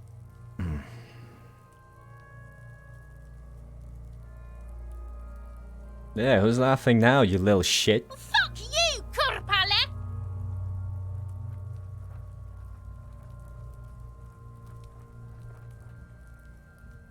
But how did I do that? By being a damn good shot. Ace is high. The Ace is High, a custom invented by the aerostatic brigades during the revolution, is used to celebrate success in Revachol, especially in sports. The gesture is spread across the world despite the defeat of the revolutionaries themselves. Slap it, of course.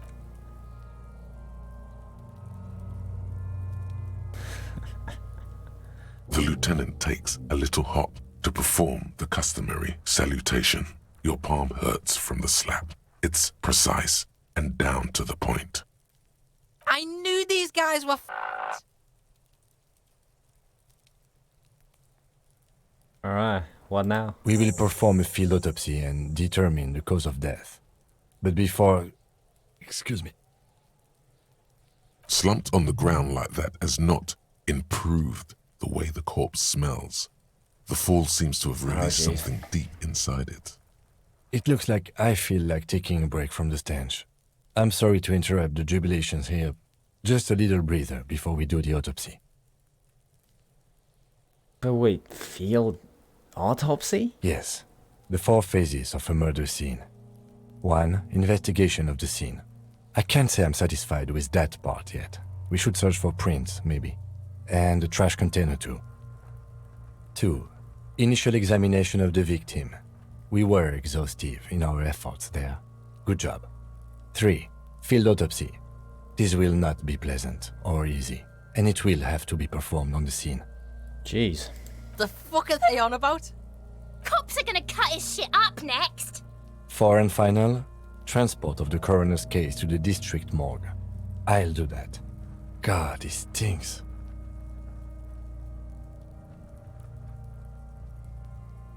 Yeah, but don't we have someone else for this autopsy? Like a doctor? No, you and I are detectives.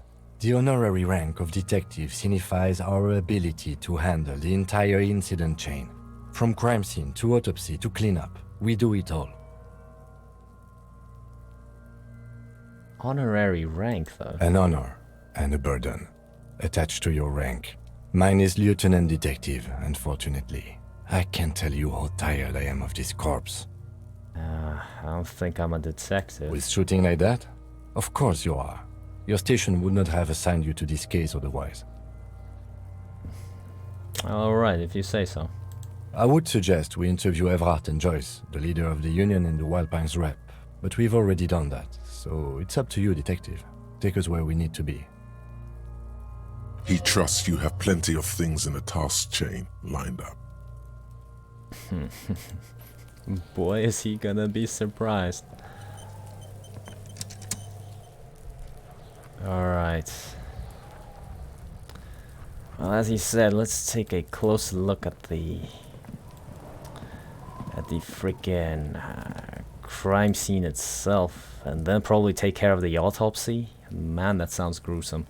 Alright, I don't think I've looked inside the dumpster. This trash container is locked. The sliding lid has a padlock that says, "Whirling in rags."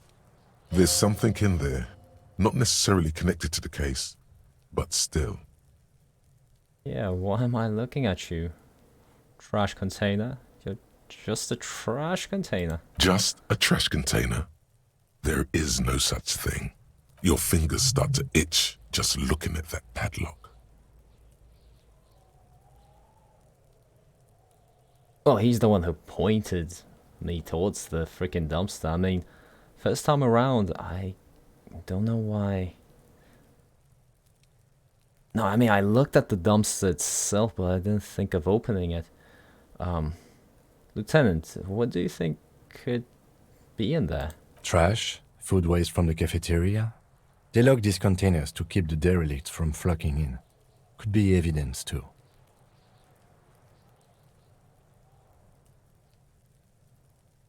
Yes, I feel like there's something in there. What do you mean, feel? It's just a hunch. Maybe someone threw something in there, you know? Mm-hmm. So, how do we get the lock open? We could try using a pry bar. The one you took from my motor carriage, or Lieutenant? Or we could ask for a key from the manager of the Whirling in Rags. He probably has one.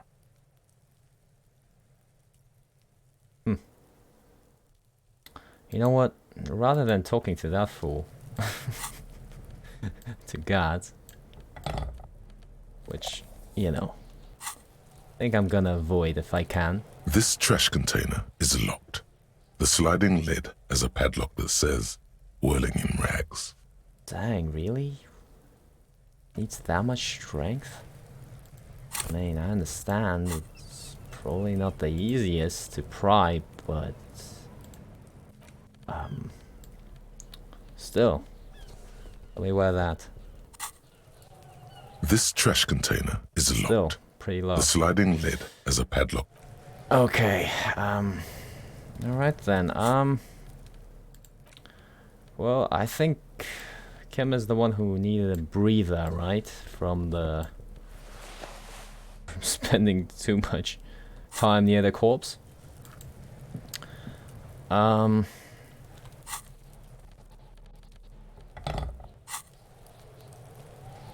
Was that enough, Kim? I mean, we could take another look at the tracks. I tried doing There that are several earlier. footprints in the mud, left by work boots. Anywhere from 6 to 12 pairs have walked here. Yeah.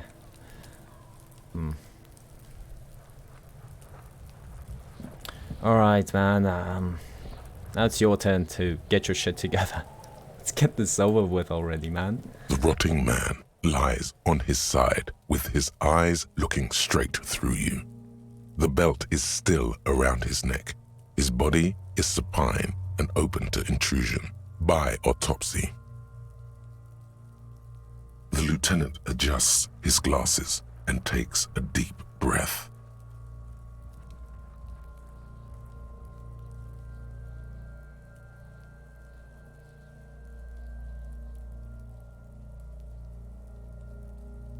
There's something about these boots. I thought we decided to leave it to processing. Let's not turn this into some kind of circus. Damn it, this is turning into some sort of mega puzzle.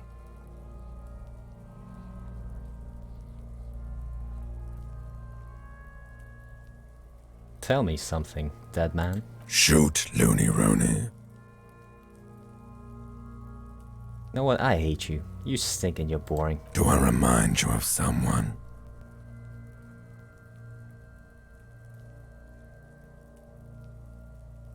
Low-key of myself in the bathroom mirror. There you go. Look at that bright kid. We're birds of a feather, you and I. Soon you'll be just like me. Just keep drinking and having a good time. It's a matter of weeks.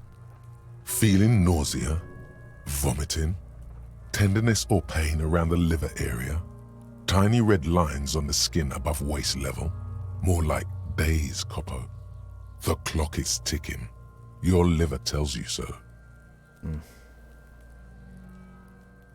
Alright, enough. Come back later, Corpo. Amuse yourself with my frank manners and my memento mori features. Okay, I've heard that before. I've heard that. Also, Alright, first, what exactly is a field autopsy? Come on, officer. You know what a field autopsy is. You've done 100 of them. Oh, wait. That reminds me. Yeah, wait. I forgot to put my gloves on. I hope we do. It's getting really late for an autopsy. True, wait. I totally forgot about these. That kind gardener lady gave them to me. Let's use them. Okay. The rotting man lies. The lieutenant adjusts his glasses and takes a deep breath. So yeah, back to the field autopsy. Come on, officer. You know what a field autopsy is. You've done 100 of them.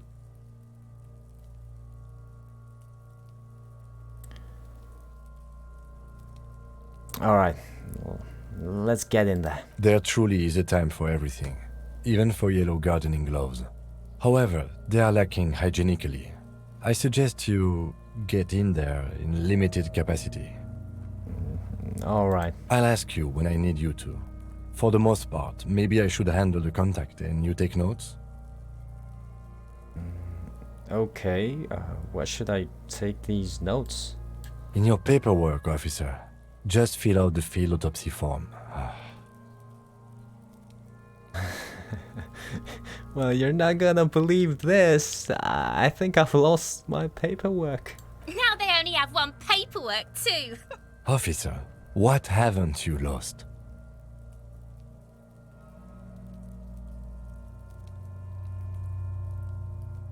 My shoes, which I happen to genuinely like.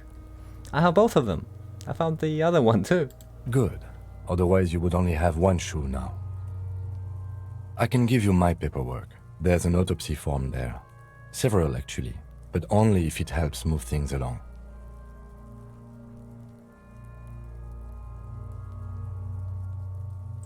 Yeah, let's work off yours for now. Right. The autopsy form is near the end. Alright. You find a moment as the lieutenant inspects the dead man's fingernails. Just a few glances. The pages are filled with a bulky freehand that's nearly illegible. Still, you can make out a case with a curious title. The Man with the Hole in His Head.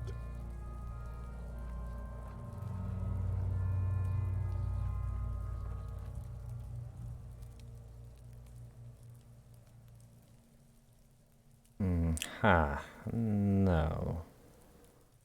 Maybe you're imagining it, but there are some remarks in there, and they're not all negative. You're referred to as the 41st by your station number, and what? And the 41st comes off as a moderately competent detective. Maybe you are a moderately competent detective. Oh, so here it is. What?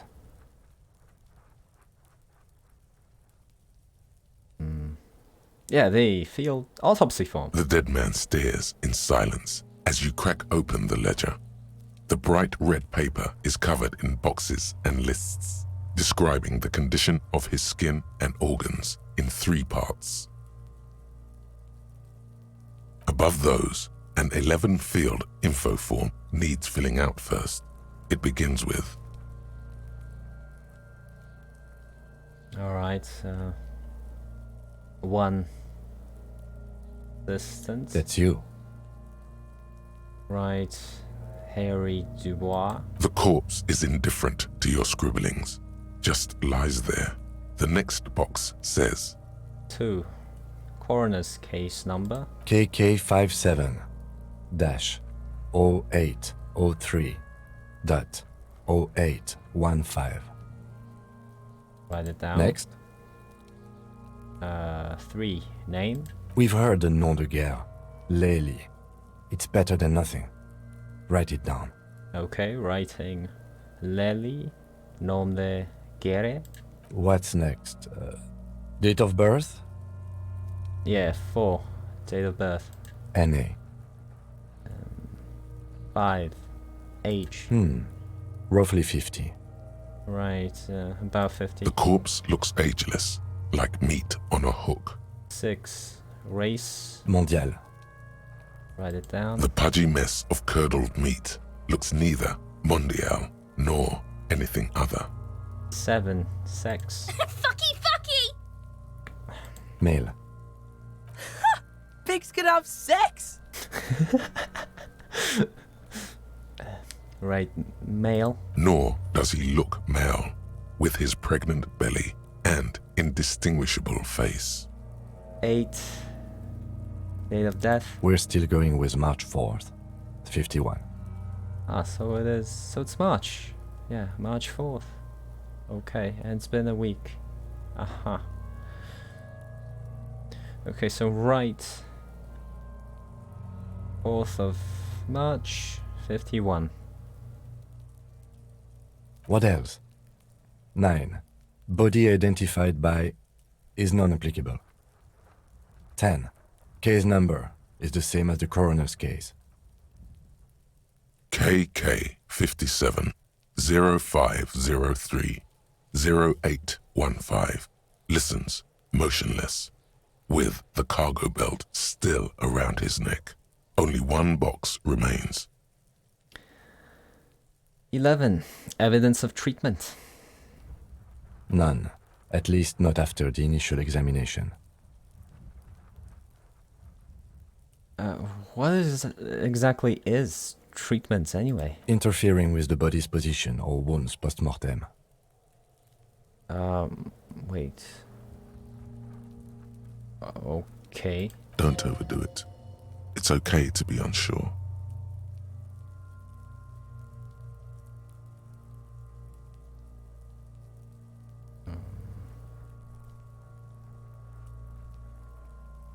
Well, I'm not so sure. A silent nod. The lieutenant places his gloved hand on the corpse's chest, as if in preparation. Your central nervous system recognizes this gesture. It's the stations of the breath. Ecclesiastic, religious in nature, a holdout from pre-DeLorean burial rites. It takes him 2 seconds to perform. Then, somewhere in Jamrock North, a small wood shed behind Rosencrantz Row, Lieutenant Nick Feuerbach puts his hand to the chest of a small corpse, no larger than a monkey. It's raining outside, light drizzle. There is darkness in the shed. Elsewhere yet, an obese female sits in a wicker chair, her silhouette ball-like against the window. Outside, Grand Coudon. The day is turning dim for Sergeant Mac Dawson. Hand extended, he approaches, to make sure she is dead more than anything else. The building is tall, 7 stories wind-wrapped in solitude. Most of the apartments are unoccupied. This was a suicide. The other, an accident. The small one. And so, all across Jamrock, Coal City, GRIH, 42 deceased persons found today. 42 stations of breath. We should start the post-mortem. Alright. The corpse cannot feel Kim's hand on his chest. It no longer meaningfully interacts with its surroundings. A thicket of boxes and lists on red copier paper tries to answer why. Okay. Number 1. External examination. Summary. Clothes. The deceased wears armored boots and white briefs. The make of the briefs is Babrodine, I think. Let's see. We won't have to write down the label of the underwear. See, it's happening. Babrodine, yes. Inexpensive. Size M. Color white. The disappointment is palpable. The red-haired thing was expecting something more lurid. Oh, good lord. Okay, write it down. The boots are ceramic. Vitreous enamel. They are fused to his skin from blood flowing downward post-mortem. Removal of the boots is left for processing. It would be clever of you to omit the boots altogether, sire. If you are to keep them for yourself, as you ought to, you have deserved them more than anyone else. Yeah, for some reason I covet the boots.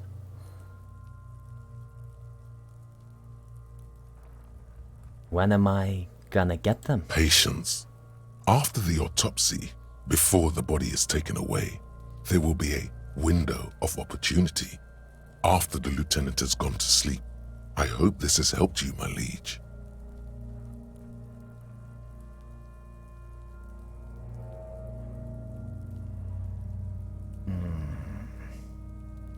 What a choice. What a choice. I don't know. What are we gonna do with the boots? Just wear them? After they've been on a corpse like this for 7 days? That's nasty. But at the same time, they're kinda cool. And very unique. I've never seen anything like that in my life. And expensive too. They might cost money. Lots of money. What should I do? If I pawn them to Roy, how much would they fetch me? All these questions, and they can't be answered if I just omit them entirely from the report. The boot has a serial number. It's E50.100.100. The lines between the plates are in the shape of the alphanumerical. The number is purposefully concealed by the design. Write it Tattoos. down. But how are we writing that down if we're omitting the fact that there's we're omitting anything boot related, right? So we're not even writing this down. We're just pretending to. Jeez. Tattoos. Okay. The upper torso is covered in a single continuous tattoo, resembling a national pattern. It reaches from the right shoulder to the heart. The ink is blue and white. The assistant has a color photograph of the markings, to be added to the case files as document A1. The photo is taken on the scene, using a Trigat Mini. We'll write it down. The deceased has a belt for airlifting cargo around his neck, tied with a hangman's knot. Color, yellow. Length, 3 meters. There is a buckle on the other end.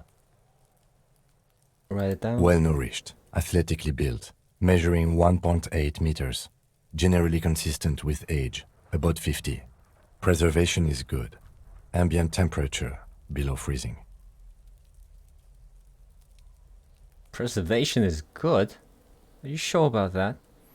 Okay, write it down. Body hair is light brown. Distribution is consistent with age. The deceased had male pattern baldness. Hair is combed back, short. Write down, short, light brown, male pattern, baldness. Lividity is consistent with hanging. The head is congested. Contusions are present on the head, chest, and thighs.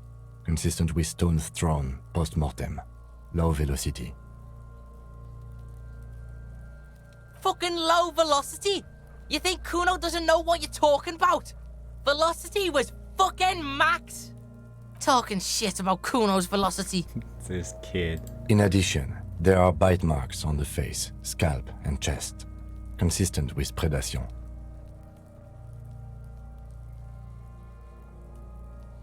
Write down. Ligature mark.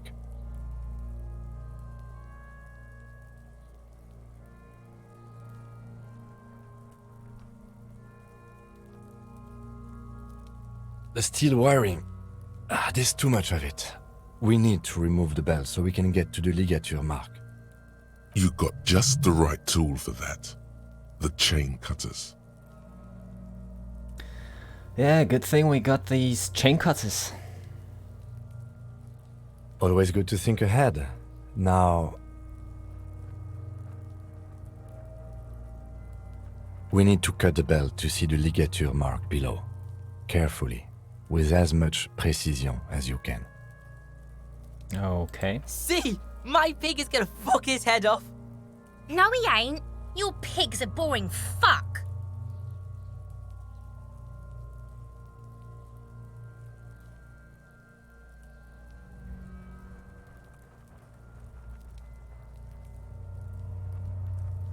Yeah, shut your bitch ass up, Kuno. You are? You're Kuno's pig? Concentrate on the belt, not on who is whose pig. There is no pig. There are only the chain cutters and the belt. Alright, so... Okay, let's look for a good spot to cut. The belt is equally tight around the whole circumference of his neck, swelling over the edges like white bread rising from the east. All these descriptions, man. The knot is the weak spot. The chain cutters fit in there. Steady now, like a flower arranger. 2 cuts and it should come loose.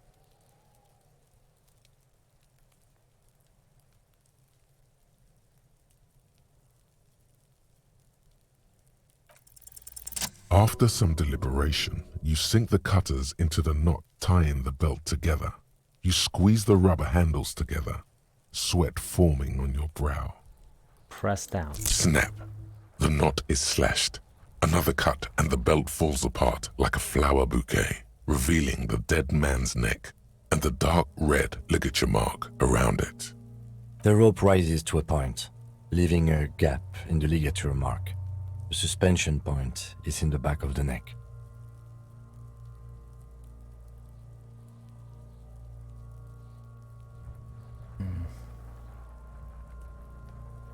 Hemorrhaging is observed on the skin, above and below the ligature mark. The mark is well pronounced, consistent with a drop from 1 or 1.5 meters. Write it down. Chest is intact, normal contour. Abdomen is protuberant. Pelvis intact. Genitalia...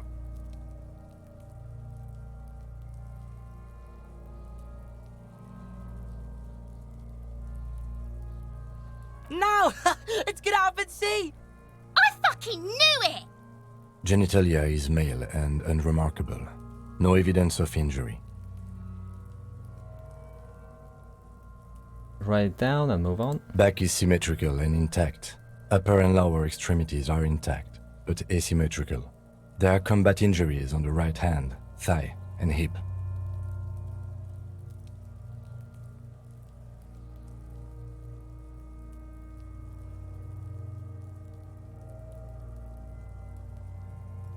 In addition, I see smaller, residual scars, too numerous to count, covering about 30% of his skin. Write it down. Last item, hands.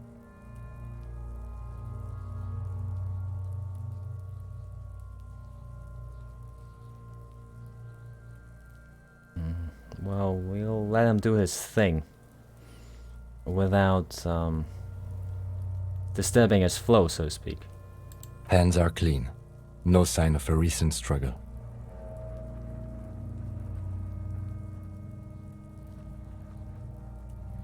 Write it down. Ooh.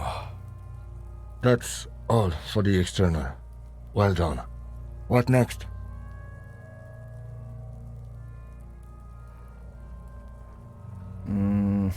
Jeez, this is a long-ass report. It's already 8. Okay.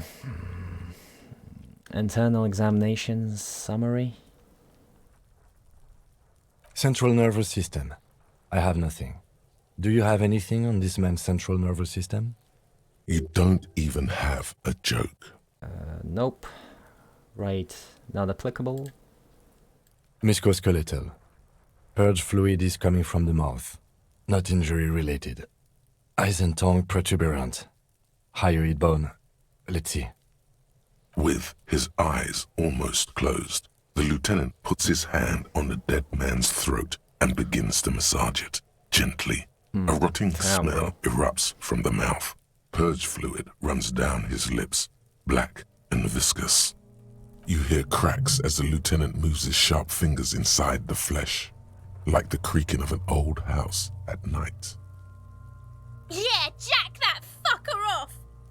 The hyoid bone is fractured. The rest of the musculoskeletal system is intact. Unremarkable. Write it down. Respiratory system.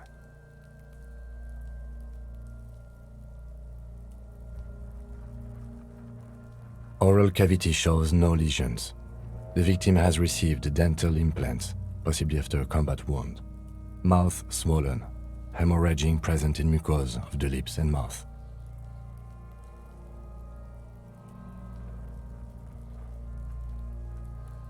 Hepatobiliary, NA.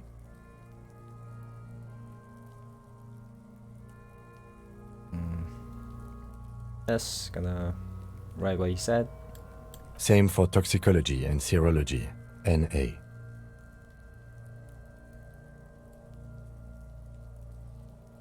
Cardiovascular. The body exhibits lividity in the lower extremities, feet, hands, and neck, visually consistent with the hanging. Gastrointestinal.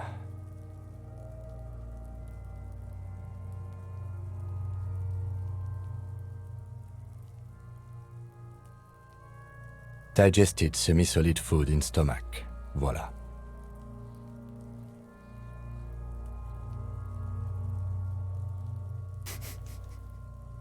Keep the some comic relief here, you know. Some comic relief. Yes, we're keeping the voila. What's next on the list? Description of injuries. Summary. That's the third point. Let's see. We have bite marks, contusions on the head and chest, and a ligature mark encircling the neck. You'll need 3 fields. Leave a 4th one too. Be thorough if you want maximum results. Okay, before I forget, first the bite marks. Head, chest, and scalp bite mark injuries. Predation by birds has caused damage to the body. Odontologist does not need to be consulted. And your opinion, officer?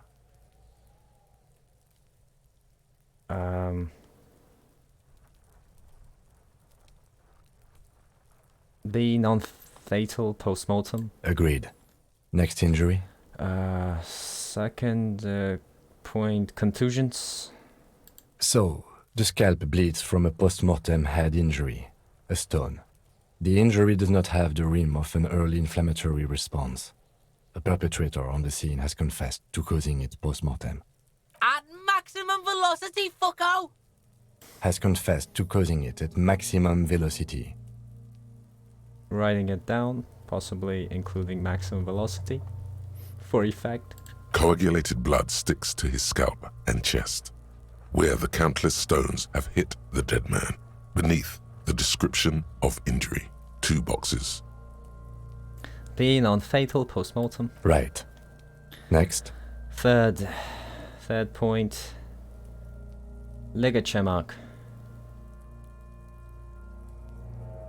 What's the 4th injury field for? Nothing. Just in case. Okay. Alright, yeah, so the ligature mark. A dark red abraded ligature mark encircling the neck, with a gap on the nape measuring, let's say, 7 centimeters. The hyoid bone is fractured, the cervical column intact. Okay. I see hemorrhaging on the skin, above and below the ligature mark. Depth of the mark, 1 centimeter. No signs of clawing on the neck.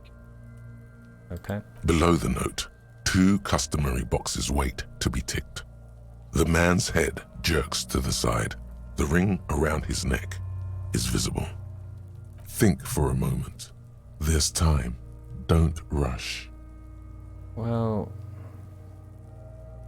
obviously A, opinion, fatal injury, right? If he doesn't have any signs of fatal injury on him, so they hung him whilst he was still alive, right? That's what caused his death. So, fatal injury. That's it. We have established cause of death. It's not much, and it leaves much to be questioned. But it's a start. Indeed. Let's wrap this up. I pronounce this field autopsy over.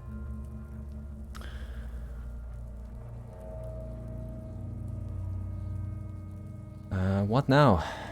Now we put him in a body bag and I drive him to Forborg for processing. The lieutenant looks at the dead man one more time, then at his notebook, then at the corpse again. You tilt your head, also looking at the corpse.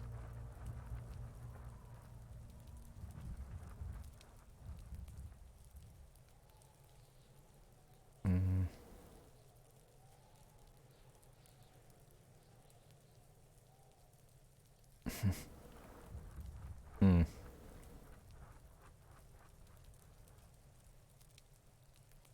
I mean, let's bag him, take him away. Okay.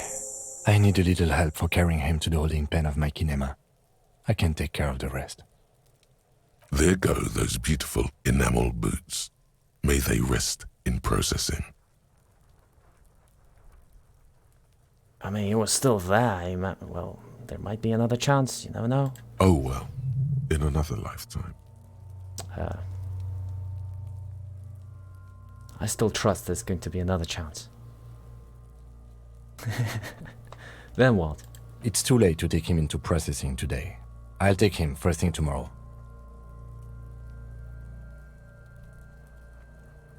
Alright, let's bag the corpse and drag it to the motor carriage. Oof.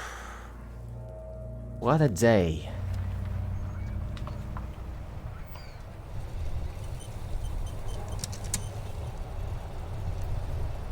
Oh jeez. Okay, this is definitely a good place to end the stream. I'm gonna give it a good save here. Good manual save just to be sure.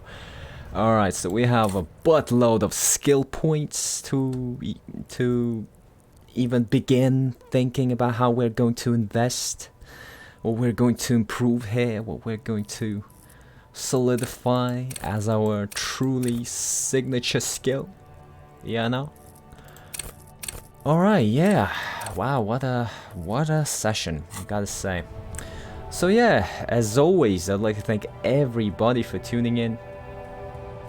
Or rather, everybody's that tuned in. Big thanks for that. And yeah, as I always say, have a good one. Peace out.